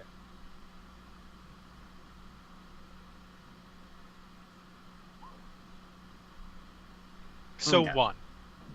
All right. So Mira comes away the winner on that contested roll. So Yeah. what do you think? What do you think a net 1 success would get Mira on trying to read whether or not you? Physical appearance, I mean,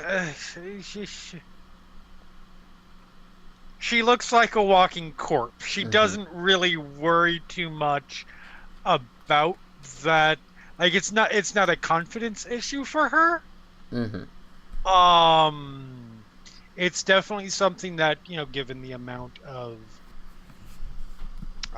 work she generally puts into her non-corpsified aspects of her appearance, that matters to her. But it's not something necessarily that she's probably sensitive to. Not like, oh my god, you commented on my hair, you conniving bitch who are trying to backhand me with a compliment. No, there are enough reasons Adele thinks about Mira about that. Appearance is not one of them. Mira will Adele probably thinks Mira is trying to make fetch happen. Yes! It will never happen. I swear to God, I'm making a changeling named Glen Coco one of these days. Moving on right past that. Mira's hair kind of does have an ombre dye to it in her non-changeling appearance. So she'll sort of twirl a bit of it, appearance fiat what it is for changelings. Twirl a bit of where her hair is dyed. Well, I mean, you've made some changes lately. They do look nice. I'll see what else I can find out, but... Yes, do see if it's something and else beyond that, but that is a good... Also, What? on our side of things... Well, it is your season, and your group had recent activities. I don't know if that's to it, but I can see if that plays a role. Very well. I would appreciate if you could... that is a good point about... Yes. Send the person with 1 wit to insight check. I mean, socialize! Yeah, no, I have a In this lot of case, dots in it's gonna be a lot more socialize. of that. Yeah, in this case, it's going to be a lot more of that. What you're going to be wanting to roll for your more or less investigative efforts there, Mira, will be manipulation and socialize. Yes. Yes, I have dots in that. And I think that is one of the things Ferris can spend for extra. Yes, and you can spend glamour to increase that pool on a 1-for-1 basis. Can I spend... I assume this is an instance where that works? Yes. Cool. Yep. So I'm Glamour going and to willpower just bonus. spend 1 glamour, no willpower. Oh, okay. No worries then. So... Wait, that's wits and socialize. That's the wrong roll. Again. Yeah, no, go ahead and re-roll that. Manipulation, socialize.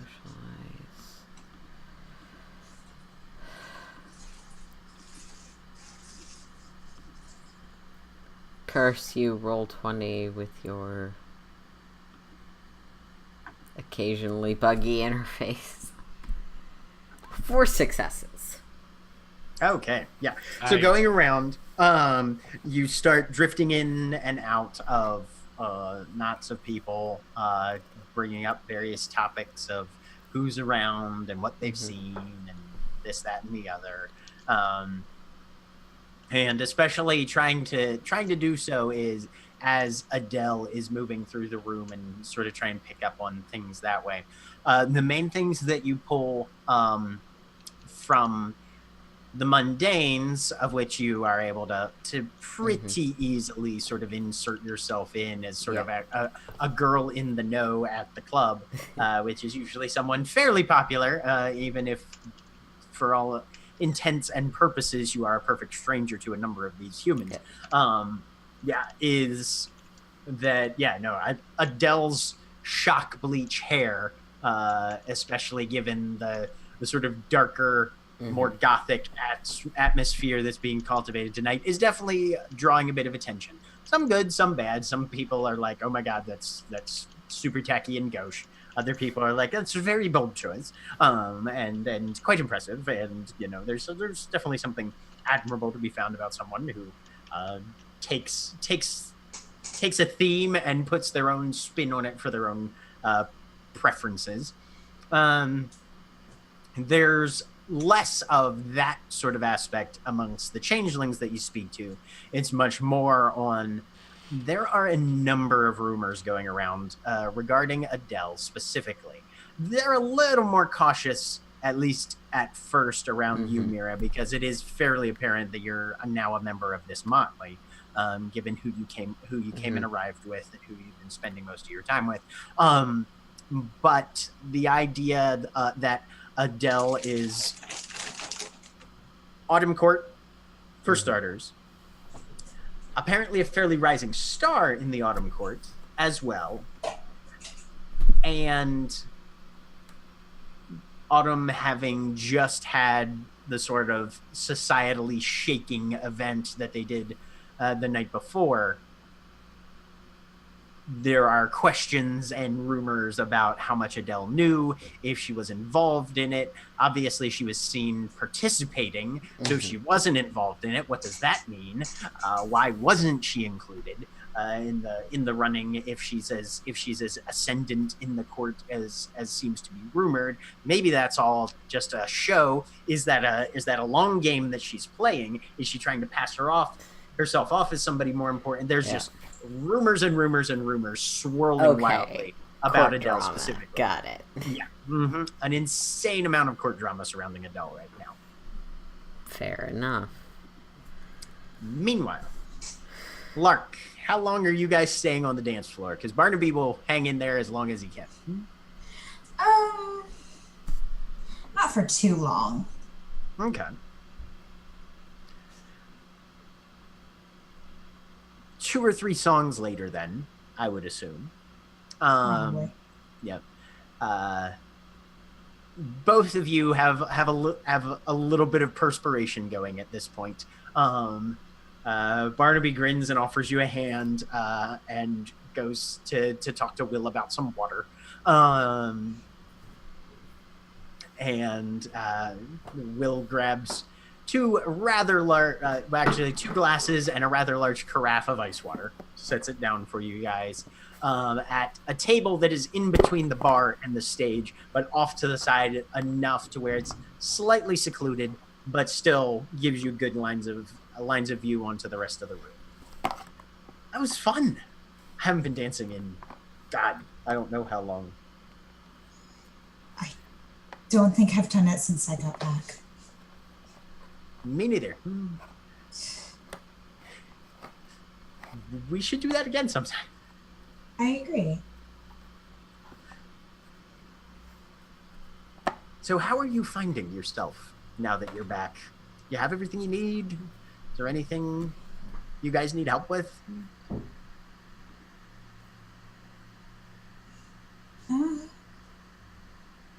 I think we're okay.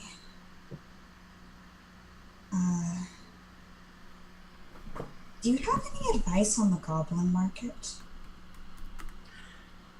Markets. Wow. So I've been 3 times, I think, altogether. We went as a group just to get our feet wet a couple of times, and then there's been a few moments where something came up that we needed quickly, and of course we had to pay through the nose for it, like you always do. But I mean, definitely don't do anything that could even be construed as breaking the rules.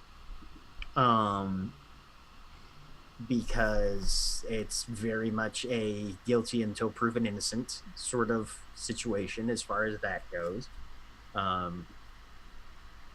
I saw, I guess it was the second or third time we were there.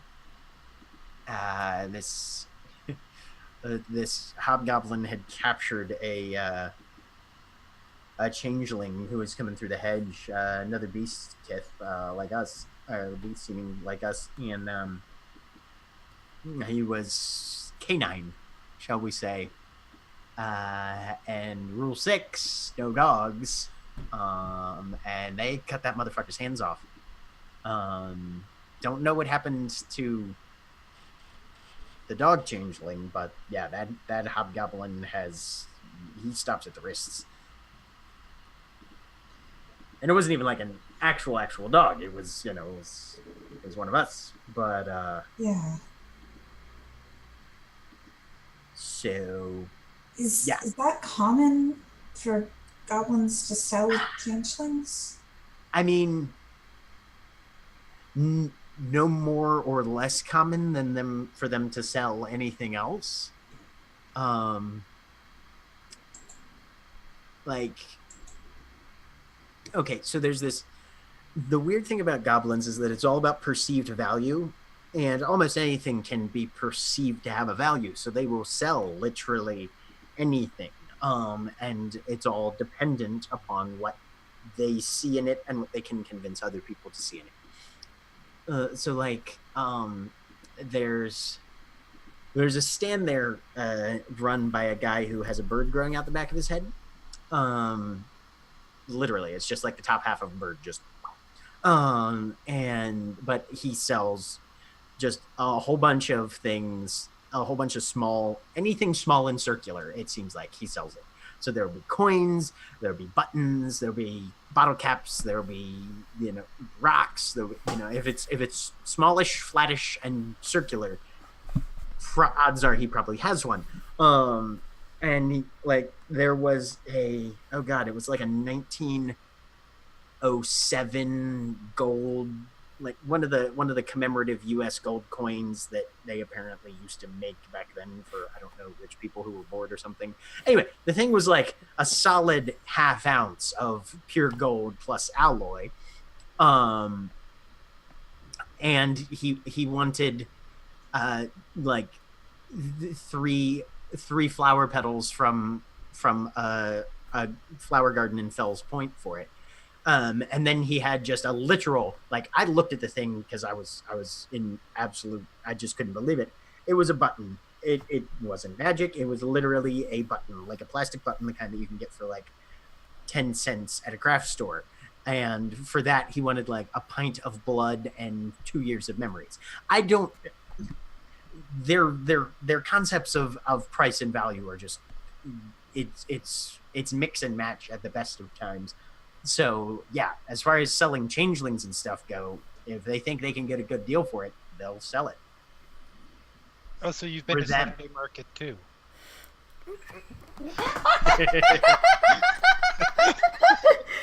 Oh, no one who doesn't live here is gonna get that. I'm sure other cities have Saturday markets. I mean, other cities have thrift and flea markets. Saturday Market is specifically the Portland word for it. Okay. It's like a thrift market, but the festival variety. Like the kind you'll see at like a Sakura Fest. Awesome. Putting that on the things to do next time I'm in Portland list. But yeah. And yeah, I mean, obviously they don't really give much of a shit about slavery. They're, 3/4 of the way to gentry themselves. So,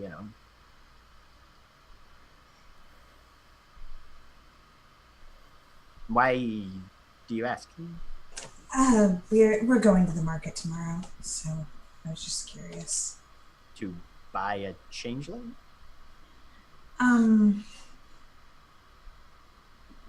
It's complicated. I can't really get into it right now. Yeah, no worries. Well, yeah, if you need any help, I mean, let me know. Thank you. Yeah, definitely. Were there any other questions you had? I mean, I'll share whatever I know.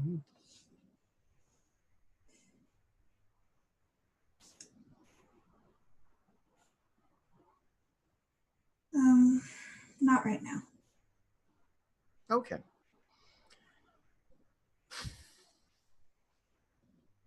Hungry at all? Yes, actually. Well, if you want to wait here, I will see what I can find from the kitchen. All right. And he will go off in search of a menu.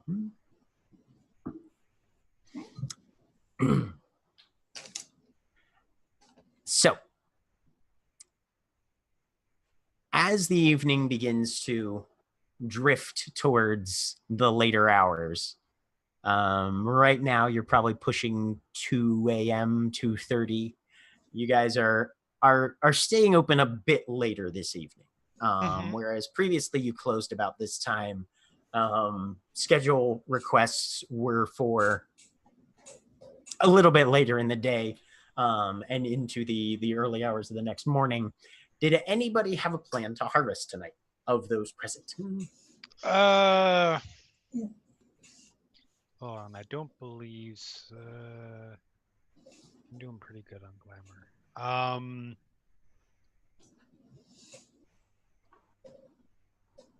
What's our maximum? So for weird 1, you can hold a maximum Weird of 2. 10. If you're weird 2, maximum of 11. Oh yeah, so I'm max up. Okay. I did not. Okay. Anybody else? I'm good right now. I'll give it a shot. Okay. Start things up a little bit. What's your technique / plan for inciting emotion in the mortals that are in attendance tonight? Let's pull out that cavaquinho and head up on stage and do a little duet with our violinist friend. Okay. Sounds good.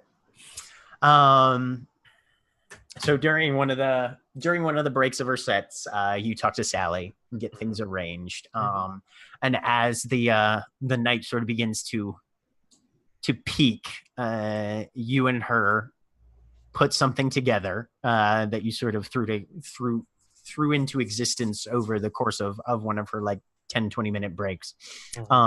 And she will definitely join you in determining if there is glamour to be gained. Let me find one thing for her.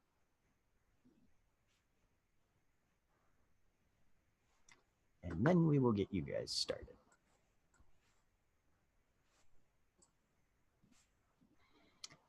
Okay.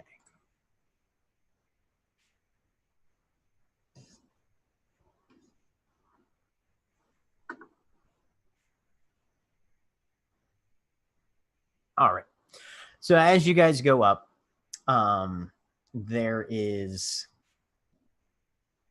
a level of sort of surprise on the audience's face, because as far as they were aware, this was not anticipated at the beginning of the evening. How many changelings are looking at me funny? Give me a wits and composure. Just wanna, because Because of what happened last time you were there. because of the thing. Wits and composure. 4 successes. Okay. There's a handful. I like that. Lark is one of them. Lark's just gonna kill you. You try to do it again. I'll give her the brightest smile, only as bright as a darkling could. Okay. So Lark, if a classic Buick smiled at you. Security's currently on standby. That makes it Adele, you can like feel Nero. You can't. He's locked up in the security booth, but you can feel his hand going towards that talk button, right? Adele, Nothing not yet, related to this, not anything that needs any amount of time. But she's gone back up to her office for the moment, and will come She's up back in the office down, at the moment? Okay. probably by this point. But Okay. this is there. Yeah. Sounds good. All right. So Mira's prepped you for guys- damage control because this is something I don't know him very well. What's a little murder between friends? It's true. Dell's already gonna kill Gale. This is It's true. true. It's fine. All right. But go ahead and roll me manipulation and expression. Okay. Your 6-string specialty will apply, and you can spend willpower if you like. The difference between the two is Gail's a traitor.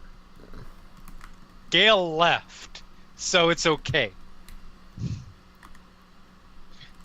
I will add Kill that the traitor. willpower as well. 1 success. Okay, 1 success. Okay. It's 7. All right. Wow. Oh, sorry. That was supposed to be manipulation and expression, not wits and expression. Go ahead and roll that again. Oh my god. How beautiful. That's maybe a mishap, but I might be speaking to. You said manipulation and expression. Manipulation and expression, yeah. Plus the 4.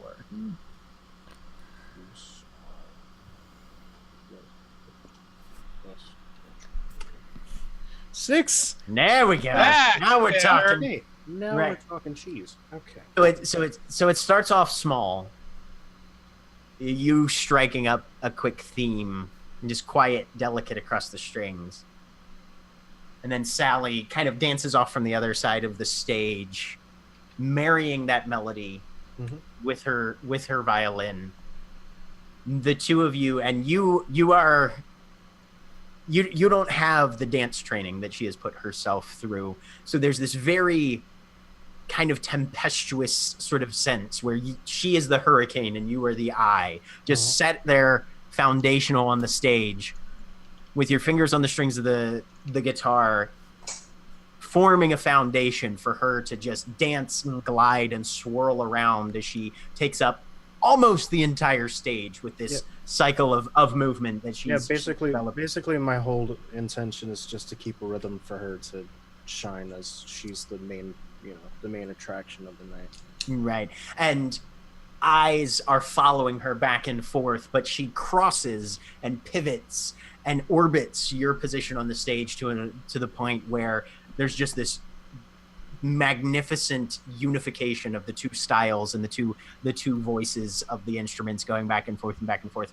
Mhm. And then there's this amazing crescendo as she brings it all together, and you follow right along, providing that building foundation for her as the energy of the performance rises, and then just with a clash of harmony at the very end, bringing it back to a resolution. And there's a moment where you can almost hear the silence in the club, so stark for just a very brief moment. Mhm.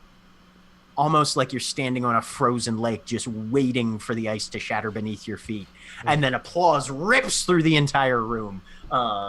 You guys really brought down the house with that one. So you get 6 glamour, and she gets 3. I only need 3, but All right. Oh, Nice. well, if that puts you over, then okay. Now I need you to roll resolve and composure then. Okay, cool. Resolve and With let's see, you were 3 over, so it's a -1. okay, cool.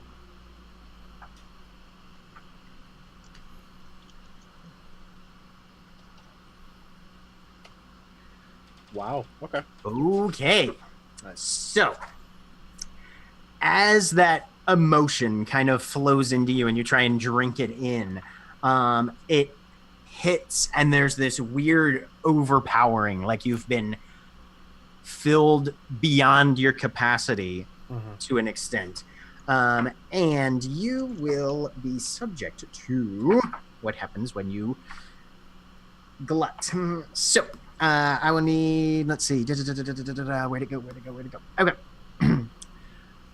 So you are currently, as you feel this wash of enthusiasm and energy just kind of overwhelm your senses for a minute. There's this twitch that starts in the back of your neck. And it works its way around to your jaw. And your teeth clench for a moment, and your hand suddenly almost seizes slightly on the strings. And you go to sort of stand up and take a bow, and you can't move. And you're just sitting there kind of vibrating, almost like you are one of the strings of your guitar, stretched between 2 points with a tension that almost at the breaking point. And you just get up and just very swiftly stalk off the stage, not really waiting for the crowd or anything at that point. And you just go and you find the closest chair that you can, and your breathing is heavy and rapid and hard, like you've run a marathon suddenly. And you've got a tenseness and an energy in your muscles that feels almost uncontrollable. You are currently at a -1 on any pools utilizing resolve or composure. You are, however, at a +1 for anything strength and or presence related for the rest of the evening. -1 resolve. Given I was definitely paying attention, given what happened last time Neo got on stage, and previously established medic changeling, would I know or notice that? Yeah. Go ahead and give me a wits and composure. Was that a +1 strength and what else? Presence. Presence. It's in composure. Got it. Just no negatives, I assume? No negatives at this point, no. 2. Okay. Yeah, both of you are familiar with the fact that something has happened to Neofly right now. He's not. It doesn't look like it's super dangerous, or that he's at a large amount of risk, at least currently. You can roll either intelligence and occult, or if Mira wants to do medicine, it's at a -2. But you can roll intelligence and medicine as well, given your supernatural medicinal. I mean, I'm gonna take the dice pool that's not -2, -3 cumulative. So yeah. Okay. 1. Okay. So Adele, you guys are both familiar with glamour overfeed, or glut, where you draw, but it actually exceeds your capacity by a significant amount. When that happens, it can affect a changeling physiologically. Depending on the emotion, it will have different effects, and usually they are a little more susceptible or a little less able to control frequently that specific emotion. Okay. Which, if you glut on grief or sadness, you can very easily go into a strongly depressive state, or just be completely unable to even for quite a while. In this case, it looks like Neo overdid it on excitement, enthusiasm, that sort of thing. So he's probably going to be pretty jittery and pretty intense for at least the near future. Okay. Basically, I'm high on crack. Yeah, you're severely amped right now. Fortunately, this was not anger, so Yep. That can go south really fast. Right. Mental note to keep an eye on our certain elemental friend. Maybe. So yeah, with that is what you're guessing. He's in the best of situations, this would call for a cool drink and a lie down for a while. Right. Not the easiest to do in a packed nightclub, especially when he's sort of just sitting off to the side. Although you may be able to get him backstage. But yeah, he'll have he'll be at risk of not being able to keep it together for a while. Okay. And usually when you're in that state, it's no matter which emotion you've taken, you are at a disadvantage on keeping it together because it's an overabundance of emotion, which is kind of antithetical to being calm most of the time. So at that point, Mira probably is headed to communicate about the things we were talking about earlier. Okay.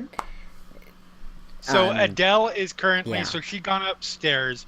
She decided that if she's attracting attention, since Mira had pointed out the possibility, was attracting attention based off of appearance anyway, she was just going to go all out. Okay. So, and it might not surprise people that she has multiple outfits in her office. So, really? right? That doesn't sound like her at all. So she comes down in like full cybergoth. Okay. The Cyberlocks wig, the whole thing, like really torn fishnet visual representation. Okay. Give me a presence and expression +2 for the surprise. Okay. You said presence expression? Yes. Or presence socialize, either one. No, I'm going with expression. I'm Okay. assuming narrative will not work for a specialization. No, not particularly. +2. Not unless you were like headlining Repo the Genetic That's Opera or something. terrible dice. Kind Bad of dice. Kind Very of terrible dice. But still, an impression is made. Yes. It's a little more localized. It's not like bang, doors open, whole room, you know. But you know, there's a level of oh wow, look at okay, that is a thing. Capital Yep. T thing. So upon seeing this, actually, I should probably, as uncomfortable as she is with sort of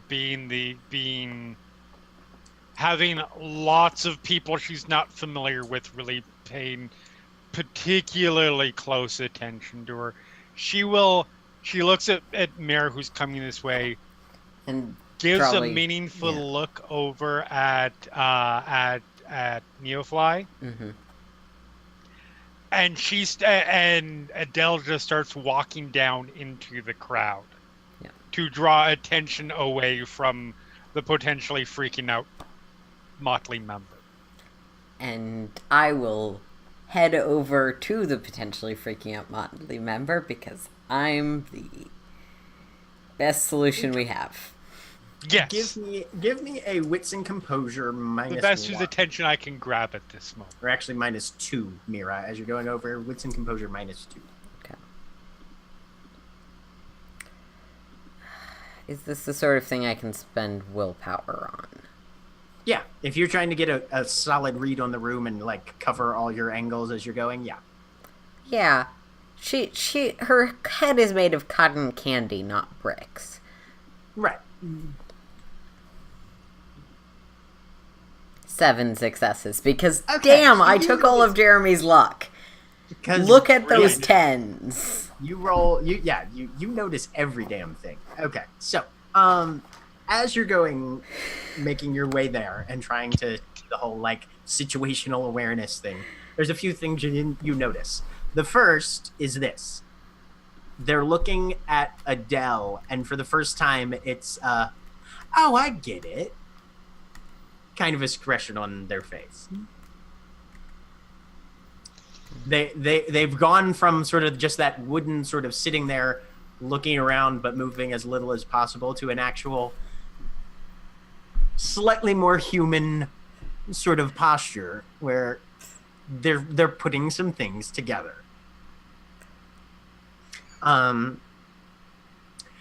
You also notice Sunset Blue has leaned forward and has, for the first time, an extremely broad and sincere smile on her face for the evening as she's just watching Adele do what she's doing. Mm-hmm.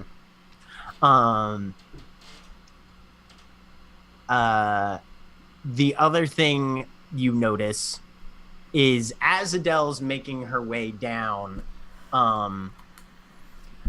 you see Sarah Bloodred, one of your security people who's on kind of roaming patrol tonight, put a hand to her ear and then start walking towards Adele. Okay. And then right about then is when you get up to Neofly, who's sort of just sitting there, a little out of the way so that he's not in the clear view of most of the room.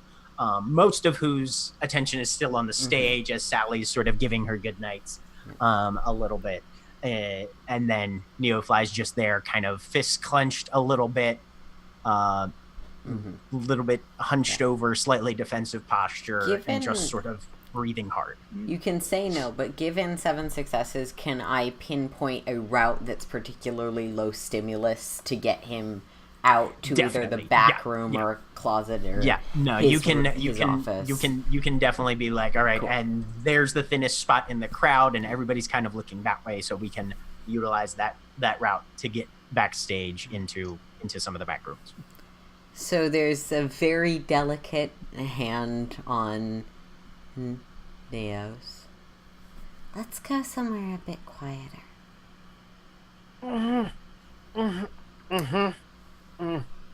And like audio rooms tend to be sound block optional. Sound booths tend to be sound block, but the sound booth is literally diagonal across the room from where you are. That's not an easiest route. Yeah, easiest route you could see would be going backstage to one of the dressing rooms. Would probably be your best bet. And that usually also has some sound dampening, at least in theater. Yeah. Okay. Yeah, most of the time they do. Yep. Mira doesn't necessarily know this place, so yeah, she'll sort of head that way. Okay. Are you leading Neo or are you helping him? I am specifically helping. Okay. So Neofly, I'll need you to make a resolve and athletics check. So you're at a -1 for it because of the overload. Sure. But you'll have the 9 again. Right. But since Mira's helping you, you'll have the 9 again rule. Activated, so change that on the dice roller before you roll. Ooh.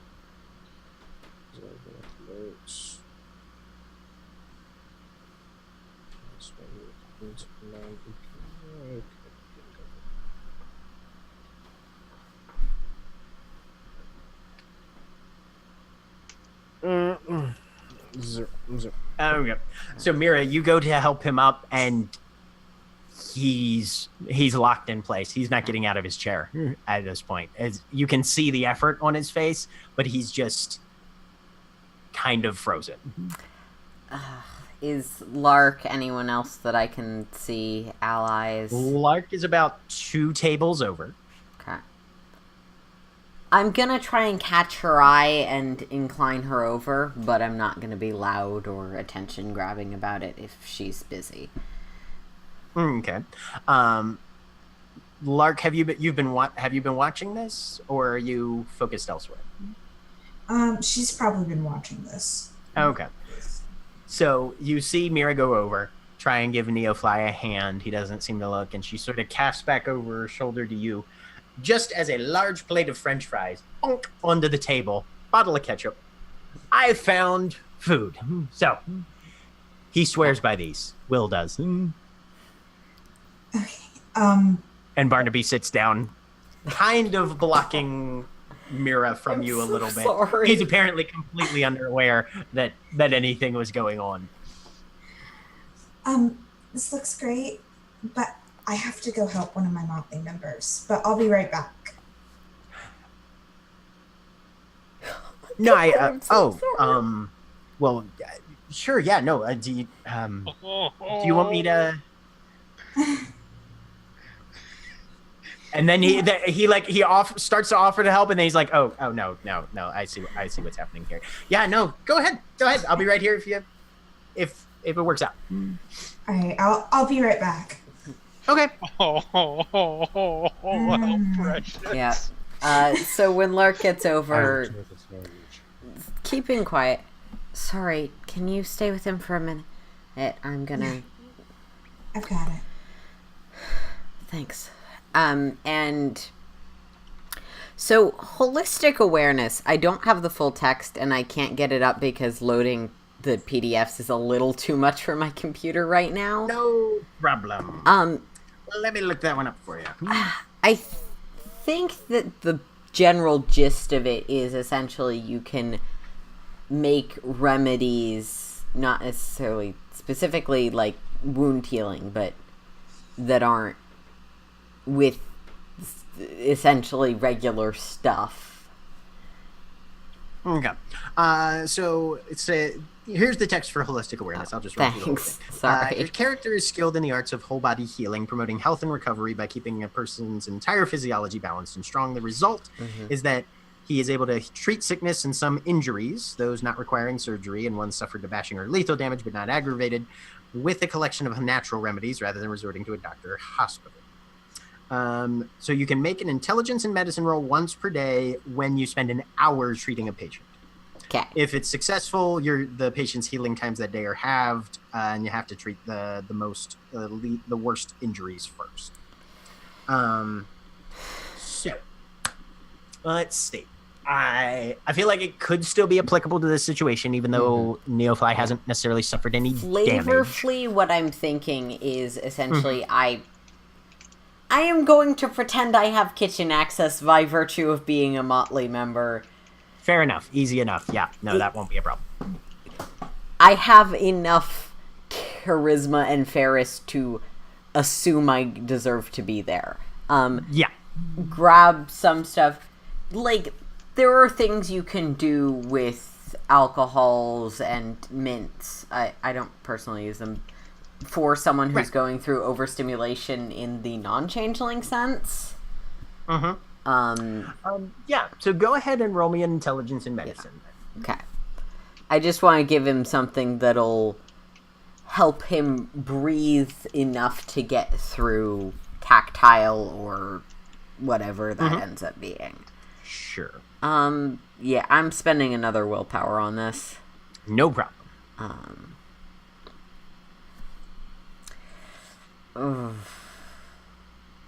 Two successes. Okay, so you are able to find a number of things in the kitchen that you'll be able to sort of concoct together some level of what you think would constitute not exactly smelling salts because he's not unconscious, but something that will sort of cut through the blur and the overstimulus for him and give him a baseline that he can at least utilize. So you put these substances, materials together, come back out. Neo is still pretty much in the same situation when you left him. Lark is kind of just is there and just sort of keeping an eye, making sure he doesn't seem to have like gone into shock or anything quite yet, if indeed he will. But yeah, you've got pretty much what you think you'll need. So do you just kind of administer it right there, or are you going to try and get him away first again? The hope is that this will be something that'll be a stopgap that gives him the time to get away. Okay.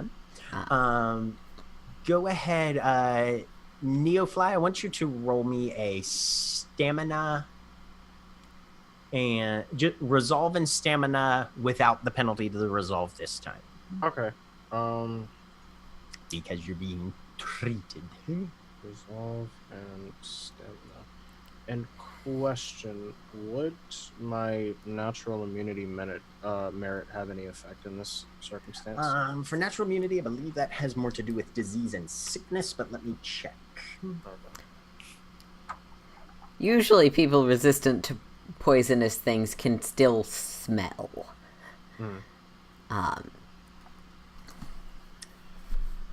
As someone who has overstimulation, it's mostly about giving you a thing to focus on. Yeah, no. Natural immunity only applies to infection, sickness, and disease. It doesn't apply to drugs or drug-like effects or poisons. And there's nothing I can add on to my holistic awareness merit? No, for that, yeah, no, that generally only applies when you're the one doing the treating, not the one being treated. Got it.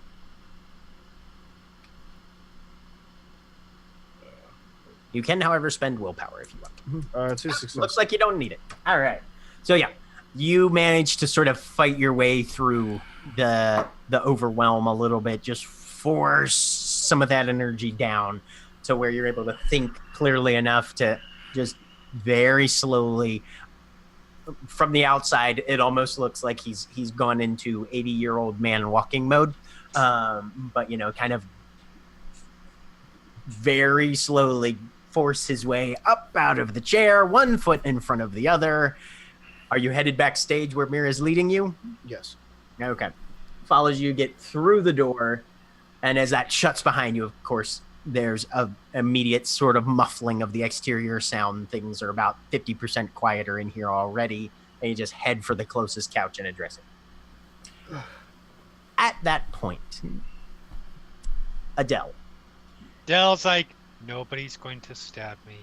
Nobody's going to murder me as I walk along. There's no creepy person in the crowd about to kill me.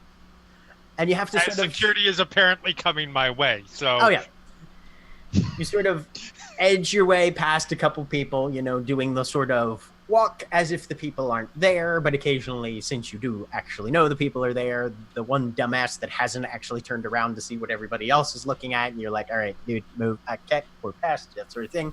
And you're walking, and you're walking, and you're talking yourself through this because currently everything is fine, and this is your own club, and you're going to be okay, and then somebody grabs your elbow.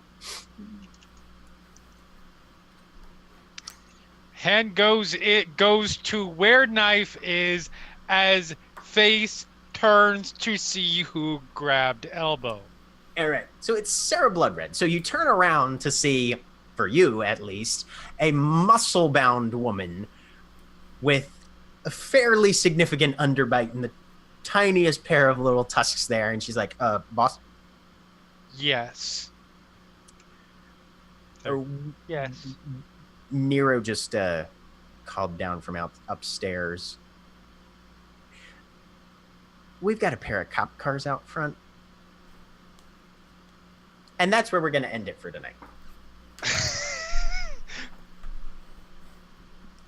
Okay. Say goodbye, everybody. Bye. Goodbye. Bye. Goodbye. And we should be